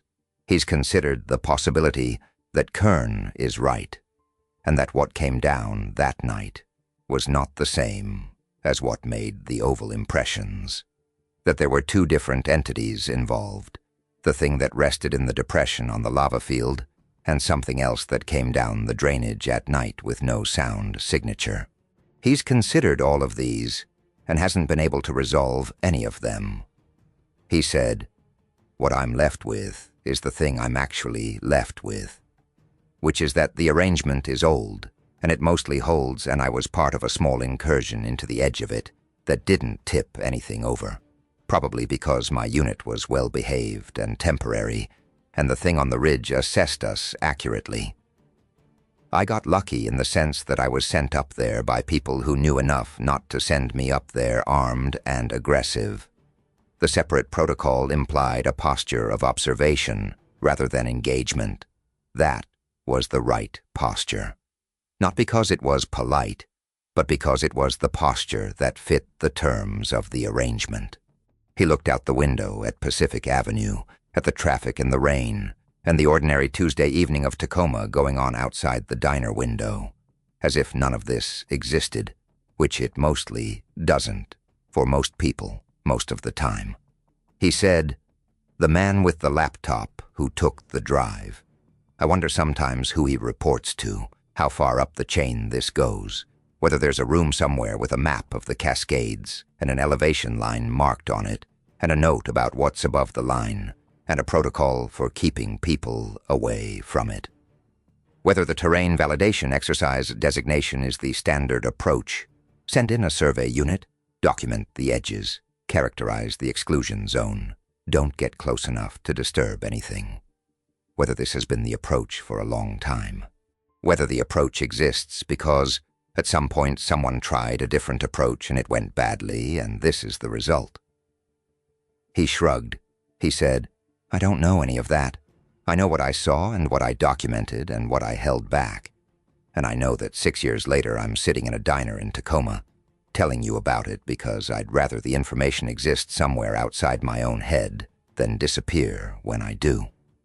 I asked him once, in one of our later conversations, whether he thought the marked basalt on the eastern edge of the depression was the documented creature's marks or something else's marks. He thought about it for a long time. He said, "My read, and I want to be clear, this is just my read, is that the documented creature made those marks. That's why they're at the depression, which is where the documented creature rested. The marks aren't on the high ridge on whatever surface whatever is up there occupies. They're on the basalt at the creature's rest site. He paused. I think the creature was marking something. I think those marks mean something specific, and that the specificity of them is what struck me about them, what made me go back and photograph them twice. They're not territorial marking in the way a bear marks a tree or a mountain lion scrapes a log. There's something else. He stopped. He said, I think it was trying to say something about what was up there on the ridge. I think that's what those marks are, a record of what's up there, left in a place where whatever is up there can't easily see it from the ridge, but people can see it from the lava field. A warning or a description or just a record. I don't know which, but I don't think they're random, and I don't think they're territorial in any simple sense. I think they're information, and whatever the information is, it has been on that rock for at least 6 years and probably longer, and no one who can read it has looked at it long enough to read it. He pushed back from the table. I think about those marks a lot.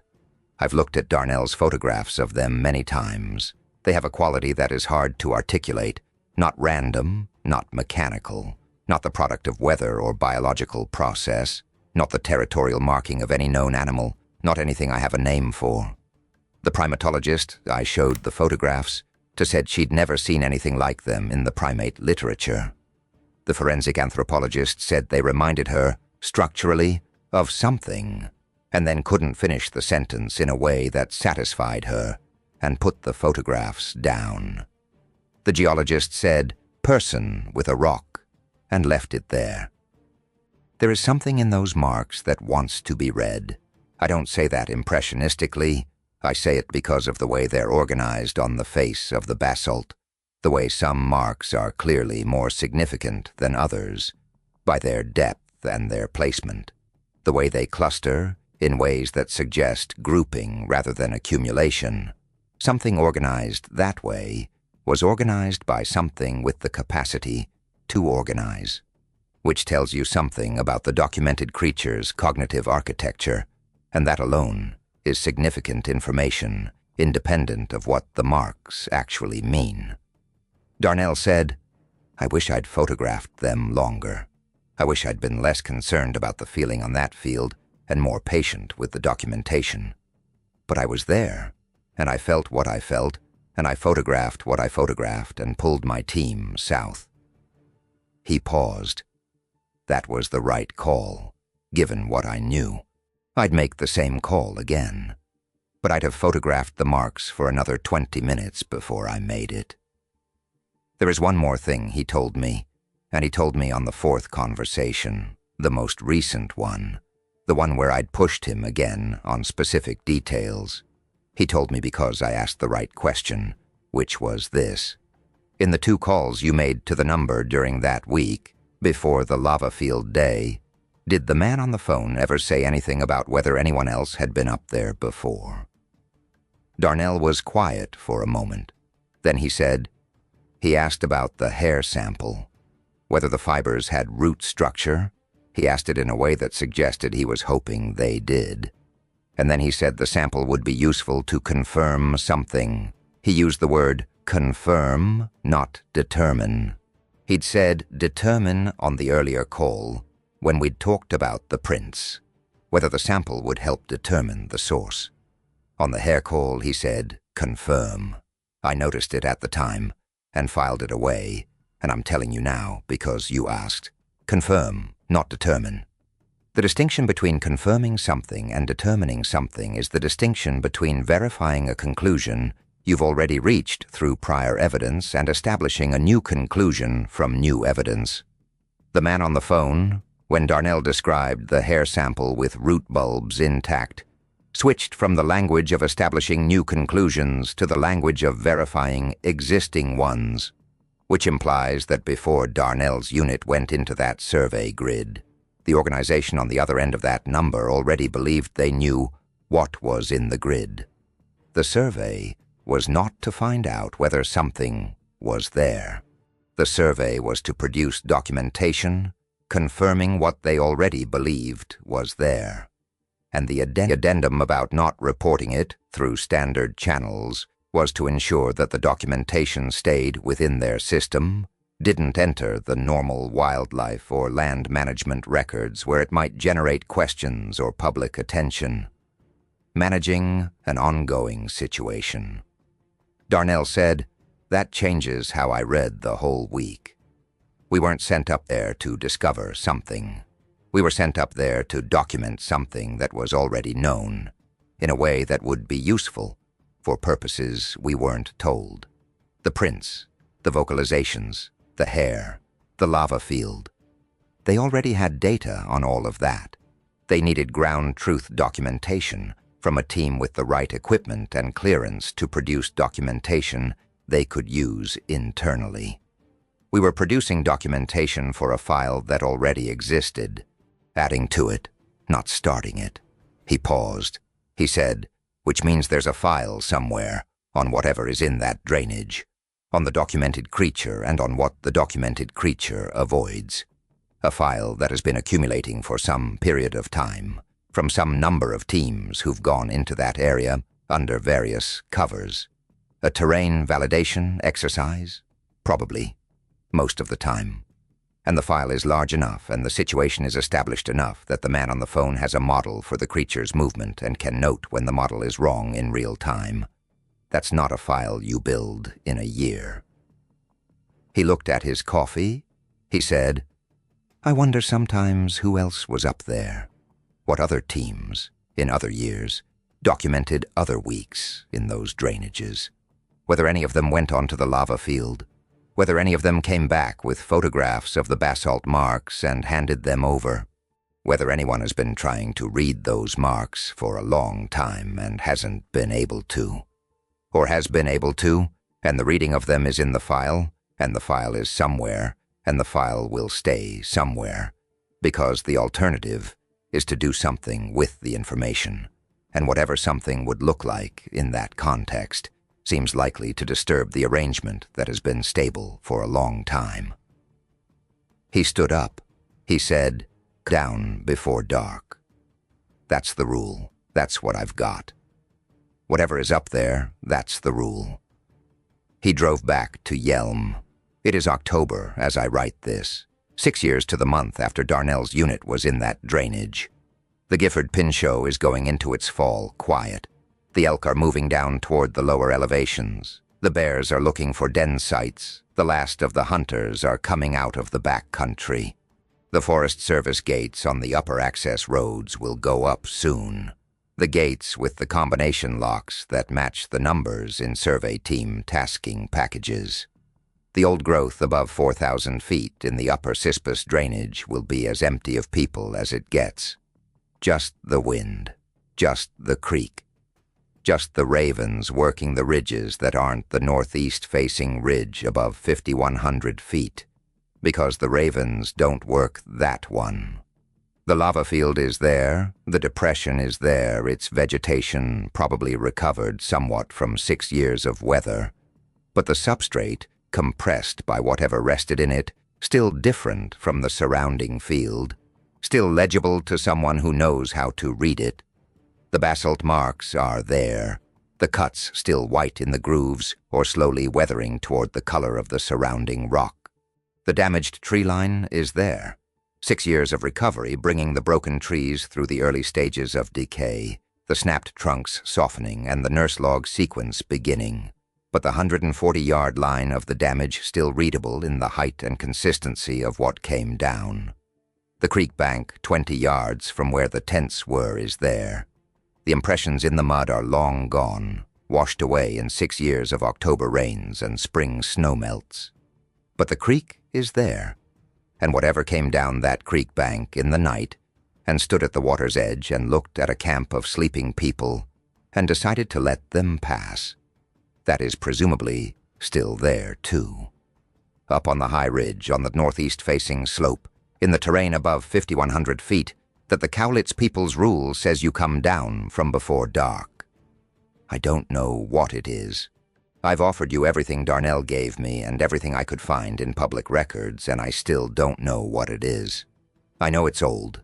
I know it's been in that drainage for longer than the United States has been a country, longer than there has been a state called Washington, longer than the concept of a national forest. I know something about it can be inferred from the behavior of the documented creature of those mountains, which stays below the line, and from the behavior of the ravens that work every other high ridge but not that one, and from the behavior of the creek bank mud that showed oval impressions, with no anatomical signature coming from the north and stopping at the water. I know the Cowlitz people found an accommodation with it that worked, and I know the accommodation has a rule, and the rule is simple and specific and practical, the kind of rule that gets preserved because it works across generations. Come down before dark. Don't go near the ground that looks like water on a dry day. Don't camp on the high northeast-facing ridges in the upper Cispus watershed.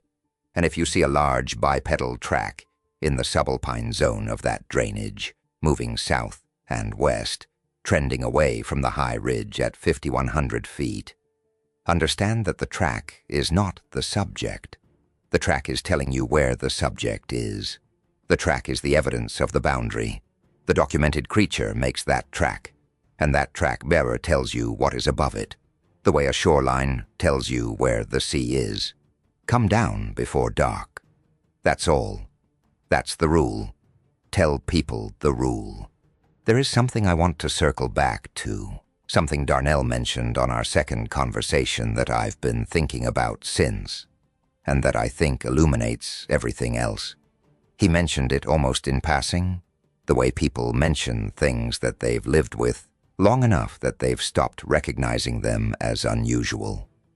He said that in the weeks after the mission, after he'd been debriefed and the drive had been collected and everything official was done, he started noticing differences in how the team was operating.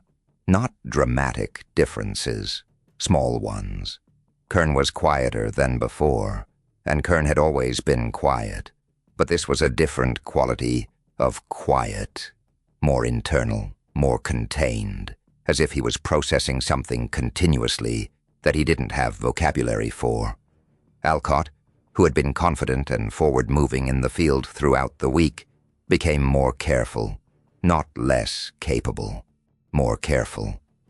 She checked things twice that she'd previously checked once. She noted patterns she would previously have noted and moved past. She was, Darnell thought, reading the environment around her more slowly and more thoroughly than before, as if she'd recalibrated what the environment might contain. Tillman, who was within 3 months of his retirement, became even more contained than usual. He finished his time, took his retirement ceremony, shook hands, and went back to Galveston. Darnell has his number, and they've exchanged messages a couple of times in the 6 years since. Brief exchanges, mostly practical. The kind of check-in that happens between people who respected each other in a professional context and don't need much maintenance to keep the connection alive.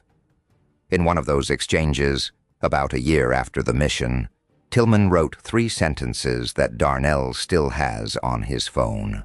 He said, "I've been thinking about that week.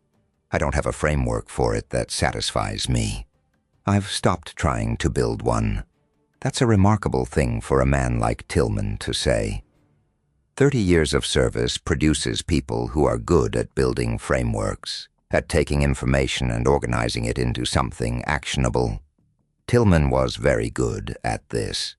For him to say he'd stopped trying to build a framework and had made his peace with stopping tells you something about what the week produced in a person with his disposition and his experience. Kern is still stationed at Lewis-McChord, and Darnell sees him occasionally. They don't talk about the mission directly. This is a choice on both of their parts, not a prohibition. They each decided independently, apparently, that talking about it in detail didn't produce anything useful and that they both knew enough to maintain whatever position they'd each arrived at without needing to rehearse it together.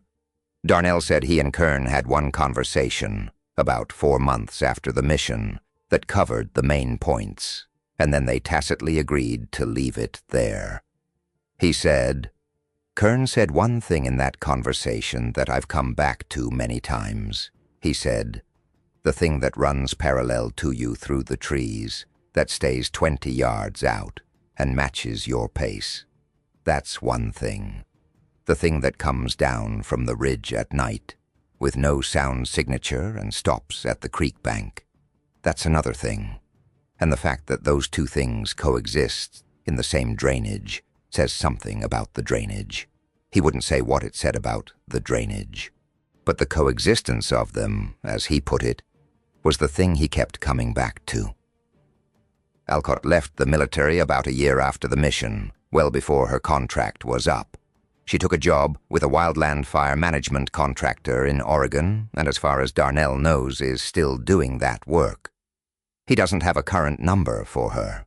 He said she sent him a message about 2 months after the mission that he's also still on his phone, because the message surprised him. It said, "I've been thinking about the field we were on that day, the one with the basalt. I want to tell you something, and then I don't want to discuss it. I felt a wind on that field when there was no wind, twice. I didn't say anything at the time, because I didn't know what to do with it. I'm saying it now because if you've been keeping track of things that didn't fit, add that to your list." And then she didn't discuss it. A wind when there was no wind. Twice on the lava field at 5,100 feet, she had felt a wind when the conditions didn't produce one. She'd been a wildland firefighter. She understood wind at a professional level, what produced it, what its absence meant, what it felt like on her face and her hands and in the sound environment around her. She felt a wind on that lava field when there was no wind. Twice. And she didn't say anything at the time because she didn't know what to do with it, which is the honest response of a careful observer to an observation that doesn't fit any framework she has. Darnell added it to his list, the list he has been keeping in his head for 6 years. The oval impressions with no edge displacement, the wrong pressure air quality noted by at least 4 team members, the absent birds across the entire visit to the lava field, the marks in the basalt that nobody can place, the warmth of the soil in the depression's center, different from the surrounding rock, in the mid-30s temperature. The smell, the dense animal smell with the stress chemistry bitter undertone. The wind on a still day, felt twice by someone who knew what wind felt like. The way the tree damage told a story of something very large running out of the forest, breaking trees at 8 feet as it went, coming onto the open basalt, and whatever rested in that oval depression for long enough to press the vegetation flat in a radially symmetric pattern and leave its warmth in the soil. All of this in one location, on one afternoon, at one specific point on a northeast-facing ridge in the upper Cispus drainage of the Gifford-Pinchot National Forest. The Gifford-Pinchot has a history that predates its designation as a national forest by many thousands of years. The Cowlitz people, the Yakima, the Klickitat, and other nations all had relationships with this territory that were practical and ongoing, built on real knowledge of what lived in it and what the conditions of living alongside it were. When a place like this was incorporated into the federal land management system in the early 20th century, a lot of that knowledge went unrecorded or was recorded in ways that flattened it into a category, traditional ecological knowledge, that sounds academic and therefore sounds manageable. Sounds like the kind of thing that can be noted and filed and referenced rather than actually lived alongside. The oral history collection from the Cowlitz Tribal Documentation Project is a partial recovery of some of that knowledge. It's useful precisely because it was recorded before the people who held it were gone. And it's limited because what was recorded is the surface of things that took generations to understand deeply. The elder's description of the northeast-facing ridges above the upper Cispus as watched, attended to, observed, is not metaphorical language. She isn't describing a spiritual condition of the land, or a feeling her grandfather had about high places, or a traditional story that functions as a moral lesson. She is describing something specific and real that her grandfather and his people knew from direct experience. The word is precise. The land up there is observed. Something observes it. The instruction is correspondingly precise. You can go during the middle hours. You come down before dark. You don't go near the specific type of ground she described. These are the terms of coexistence with the observing thing, worked out in practice over time and passed along because they work. The documented creature of the Cascade Range, whatever it is, whatever you want to call it, whether you accept the physical evidence of its existence or not, responds to the same observed territory in the same way. It stays below the line. The movement data that Darnell's contact on the phone had been tracking showed it moving in a specific direction, faster than the model had predicted, in what appeared to be a response to something.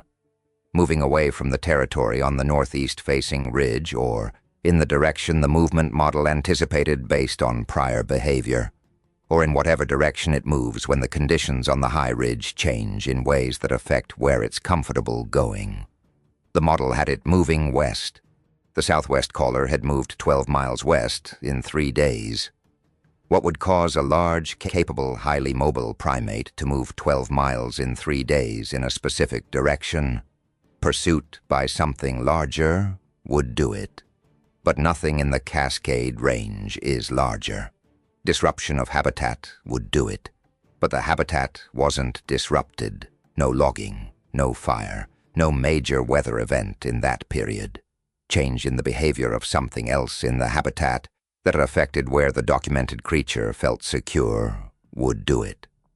If the thing on the high ridge moved, or increased its activity, or shifted what the documented creature recognized as the safe perimeter of its territory, the documented creature would move in response.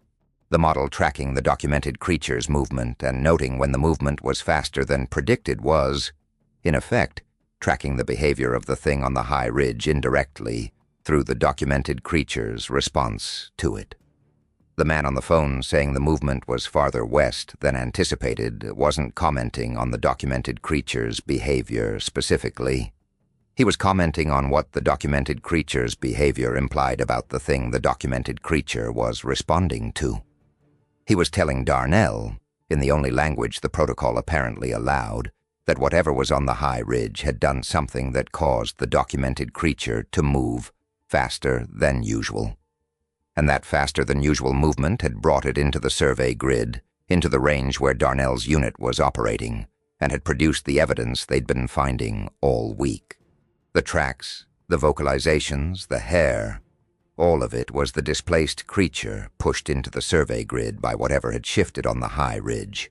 Darnell said, looking back, I wonder if the lava field incursion was related to the movement. The documented creature moved fast that week. Faster than the model expected, because something changed up on the high ridge. And the thing that changed may have been whatever was in that depression on the lava field. The thing that came out of the tree line that night and rested in the center of the open basalt.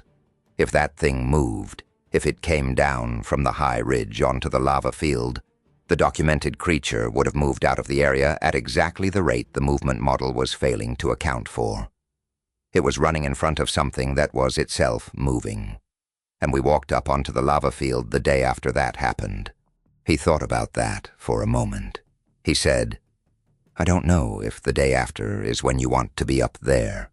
In retrospect, I think the timing of our visit to the lava field, the day after whatever came off the ridge rested in that depression and then went back up or wherever it went. I think that timing was not ideal. He said it very calmly. He said, but we came through it. We came down the mountain and we drove out on the highway, and we were fine. Whatever was up there that week, it let us be fine. That's what I keep coming back to. It had the access. Kern sat up at 2 in the morning knowing it was 20 yards away, and it stopped at the creek bank. And in the morning we found the impressions and we pulled south and we were fine. He said, whatever it is, it's not trying to destroy everything that comes into its territory. That would be a different set of outcomes. The outcomes we got were consistent with something that was maintaining a boundary, not prosecuting one. The documented creature was moved out of the territory by something on the ridge that didn't pursue it into the lower ground. The survey team was observed from 20 yards and let pass. The boundary was enforced at the scale of the drainage. Whatever was outside the drainage at the end of the week was outside the drainage, and whatever was inside the drainage was still inside it. He said, "The arrangement held." I thought about that driving home. The arrangement held. 10,000 years of it holding, according to the oral history evidence with the terms maintained on both sides. The mountain below the line and whatever is above the line in a stable coexistence that works, because each side knows where its territory ends. And now, there's an organization with a movement model and a parallel reporting protocol, and a man with a government laptop collecting drives from survey teams, trying to document the boundary from the outside, the way you'd try to map a coast by sending ships along it and never landing. I hope they know what they're doing. I hope the protocol they've built is actually as observational and careful as the mandate Darnell received implied. Because the Cowlitz elders' warning about disturbing the arrangement wasn't abstract. It was practical. You come down before dark. You don't go near the specific type of ground. You don't camp on the high ridges. And the corollary to those specific instructions, implied by the fact that they exist, is that if you don't follow them, something happens. The arrangements aren't enforced by nothing. They weren't maintained by politeness. They were maintained by knowledge of what happened when the terms were violated, and by the pragmatic decision to not have that happen again. The file, wherever the file is, presumably contains information about what has happened when the terms were violated. Information that produced the protocol, that produced the verbal-only addendum, that produced the instruction to use the number in the field rather than just at end of day.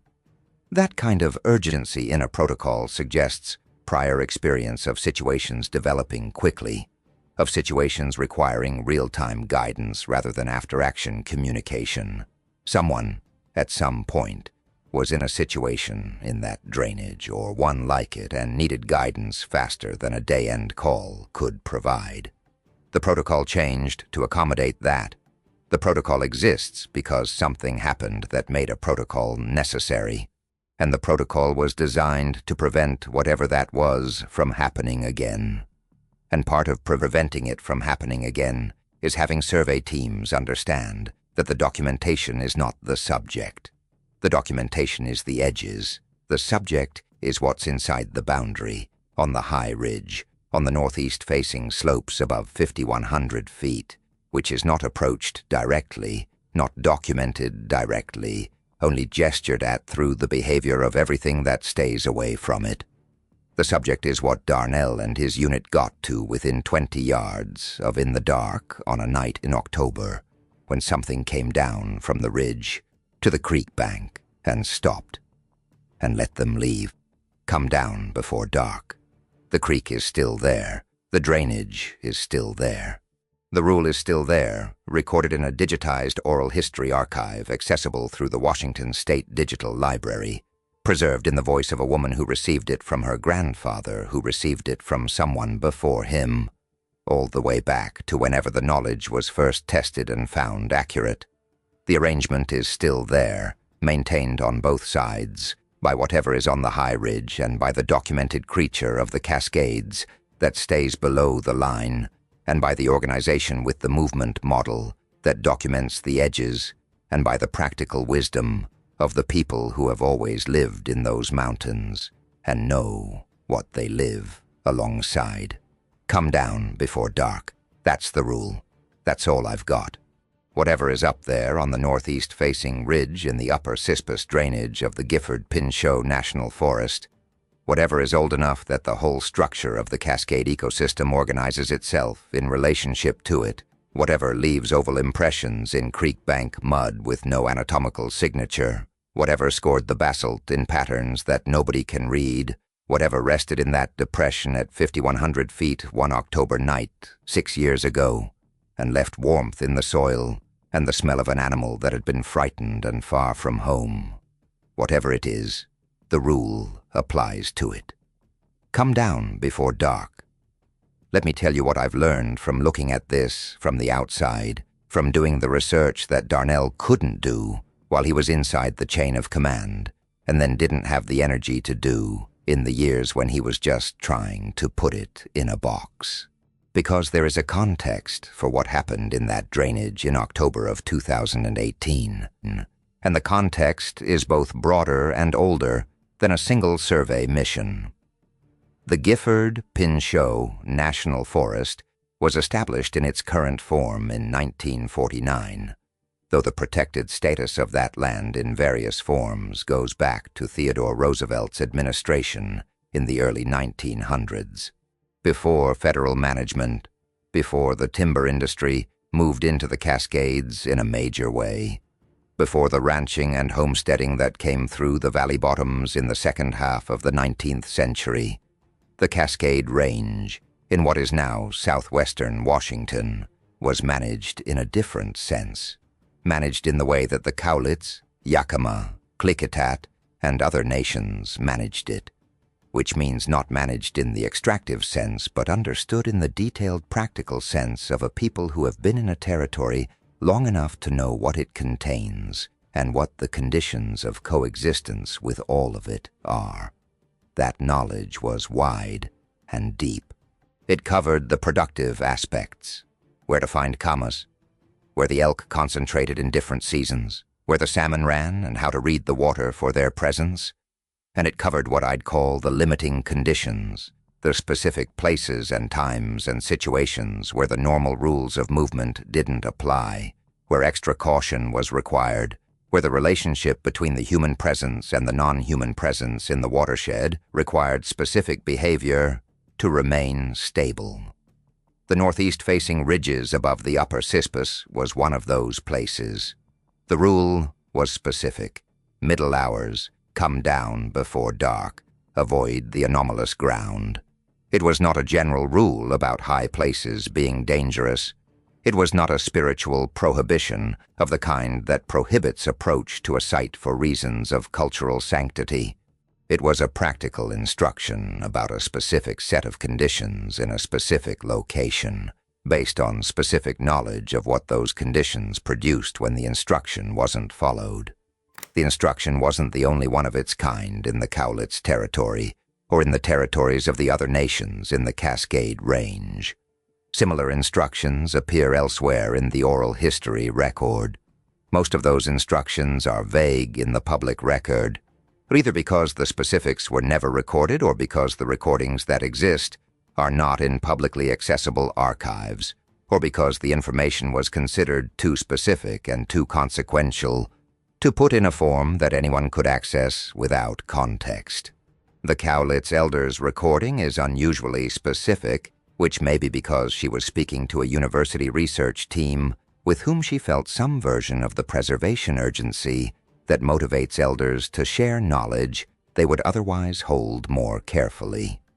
The documented creature of the Cascade Range, for its part, has a distribution pattern in that range that has puzzled researchers for decades. The sighting reports, the physical evidence that has been collected and assessed over the years, the movement patterns inferred from field observations, these don't distribute uniformly across the range. They cluster in specific drainages, on specific aspects, at specific elevation bands, and they show consistent exclusion zones, areas within the range where, despite suitable habitat and apparent prey availability, the documented creature is not present in the evidence base. These exclusion zones have been noted in the research literature but not adequately explained. The standard explanations, elevation, terrain, human activity, don't account for all of them. Some exclusion zones are in terrain that should be suitable and is not heavily used by humans, and is not explained by any factor that standard wildlife distribution models account for. The northeast-facing ridges in the upper Cispus drainage are one of those exclusion zones. The documented creature uses the lower drainage, uses it heavily, based on the track record from the survey week and from prior documentation that the man on the phone's movement model must have been based on. But it doesn't go above a certain line on those specific ridges. The line is specific. Below it, the evidence base is present. Above it, it isn't. And the line corresponds to the elevation of the lava field. That correspondence is either a coincidence or it isn't. Darnell's read, which I share, is that it isn't a coincidence. The documented creature knows where the line is because it knows what is above the line. The same way the Cowlitz people know where the line is because they know what is above it. The knowledge came from experience. The experience was eventually distilled into a rule. The rule says, stay below the line. Both sets of beings follow the rule, for what appear to be the same reasons, arrived at independently, but arrived at all the same. Something is above the line. Something that has been there long enough that two completely different kinds of intelligence, human and otherwise, have learned to read its presence and organize their behavior around it. Something old enough to predate the current distribution of the documented creature in those mountains, which is itself ancient enough that the oral history record of the Cowlitz people mentions it as a known and long-standing presence.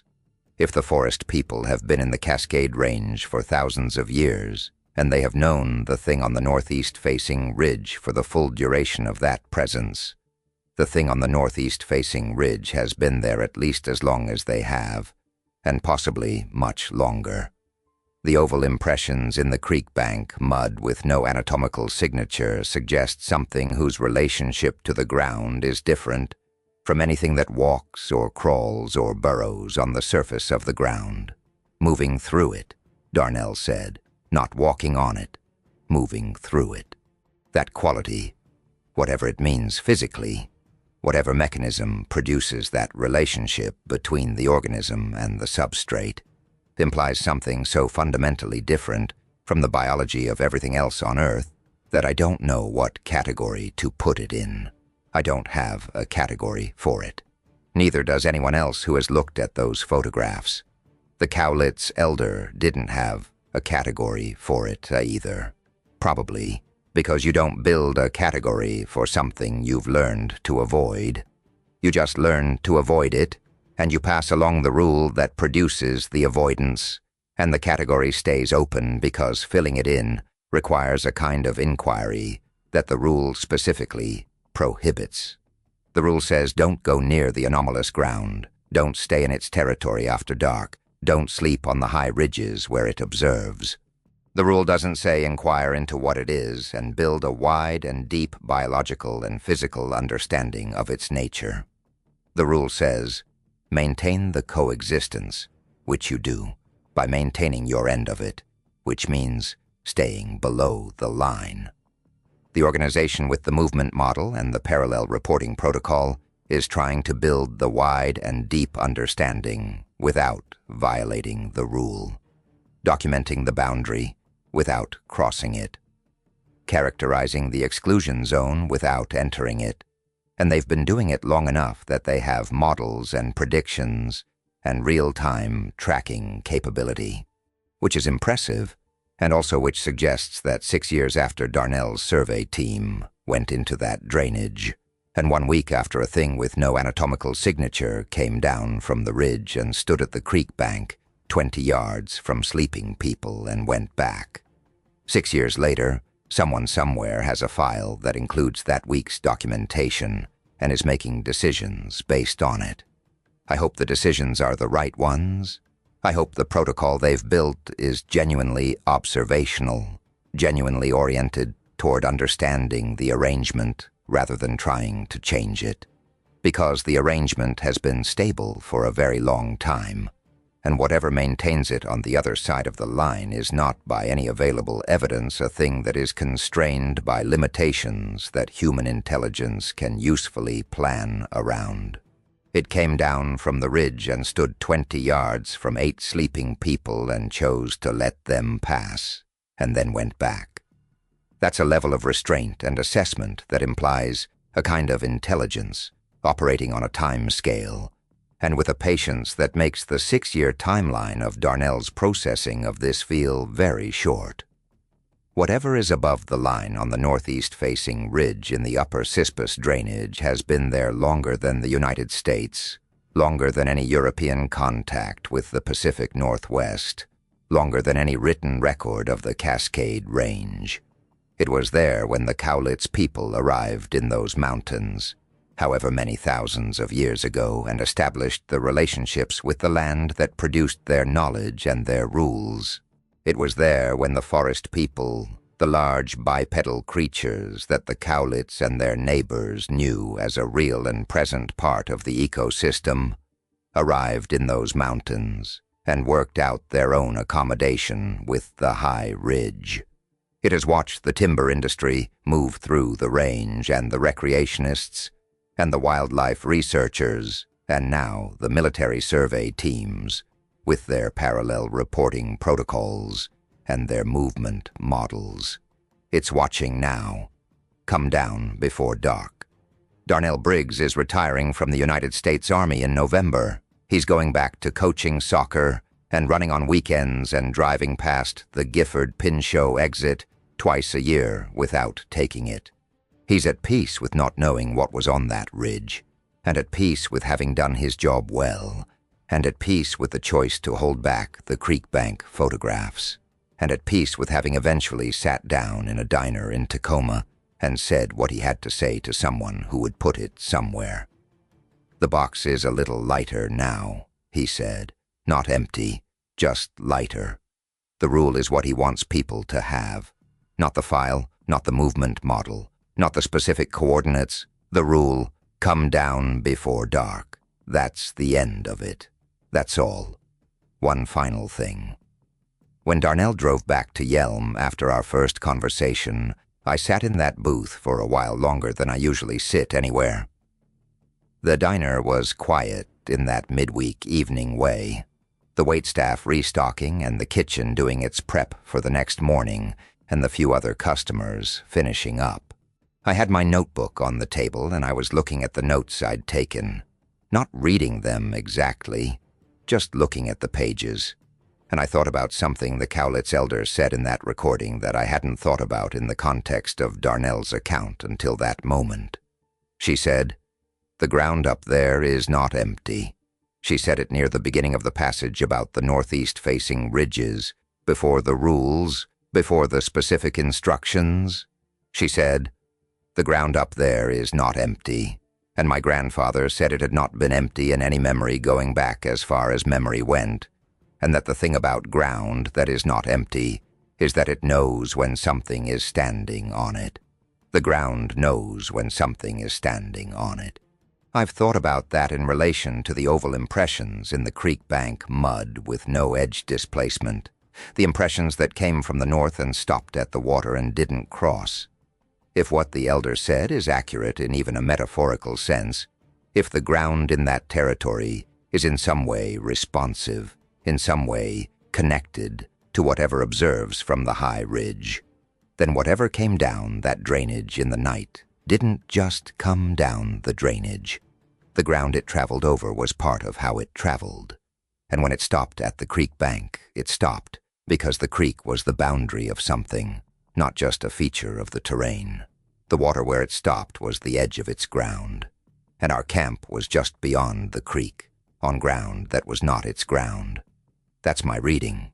I hold it loosely because I'm working from the edge of things I don't understand, constructing inferences from photographs and an oral history recording and a careful man's account of a week on a mountain. I could be wrong about all of it. The impressions in the creek bank could have a mundane explanation I haven't thought of. The marks in the basalt could be natural. The air quality on the lava field could have been barometric pressure and nothing else. The oval depressions could be something any of the geologists or biologists I've shown them to just hasn't encountered before, and will have a name for the moment someone runs the right tests on that soil. I could be wrong, but the Cowlitz elder wasn't wrong. Her grandfather wasn't wrong. The documented creature of the Cascade Range isn't wrong about where the line is. And Darnell Briggs, who has spent 20 years being professionally evaluated on the accuracy of his observations, sat across from me in a diner and told me what he saw and what he held back and what he's carried for 6 years. And he wasn't wrong either. The ground up there is not empty. 6 years? 6 years of checking the mirror when he drives past the forest entrance. 6 years of an extra perimeter check when the family camps in the Olympics or up near Rainier. 6 years of the creek bank impressions, showing up in the early hours of the morning when his body wakes itself up at 2 or 3, and he lies in the dark of his house in Yelm, and listens to the quiet and thinks about a different kind of quiet, on a different mountain, 20 yards from a water's edge where something stood in the dark and made its assessment and decided to let them pass unharmed. Come down before dark.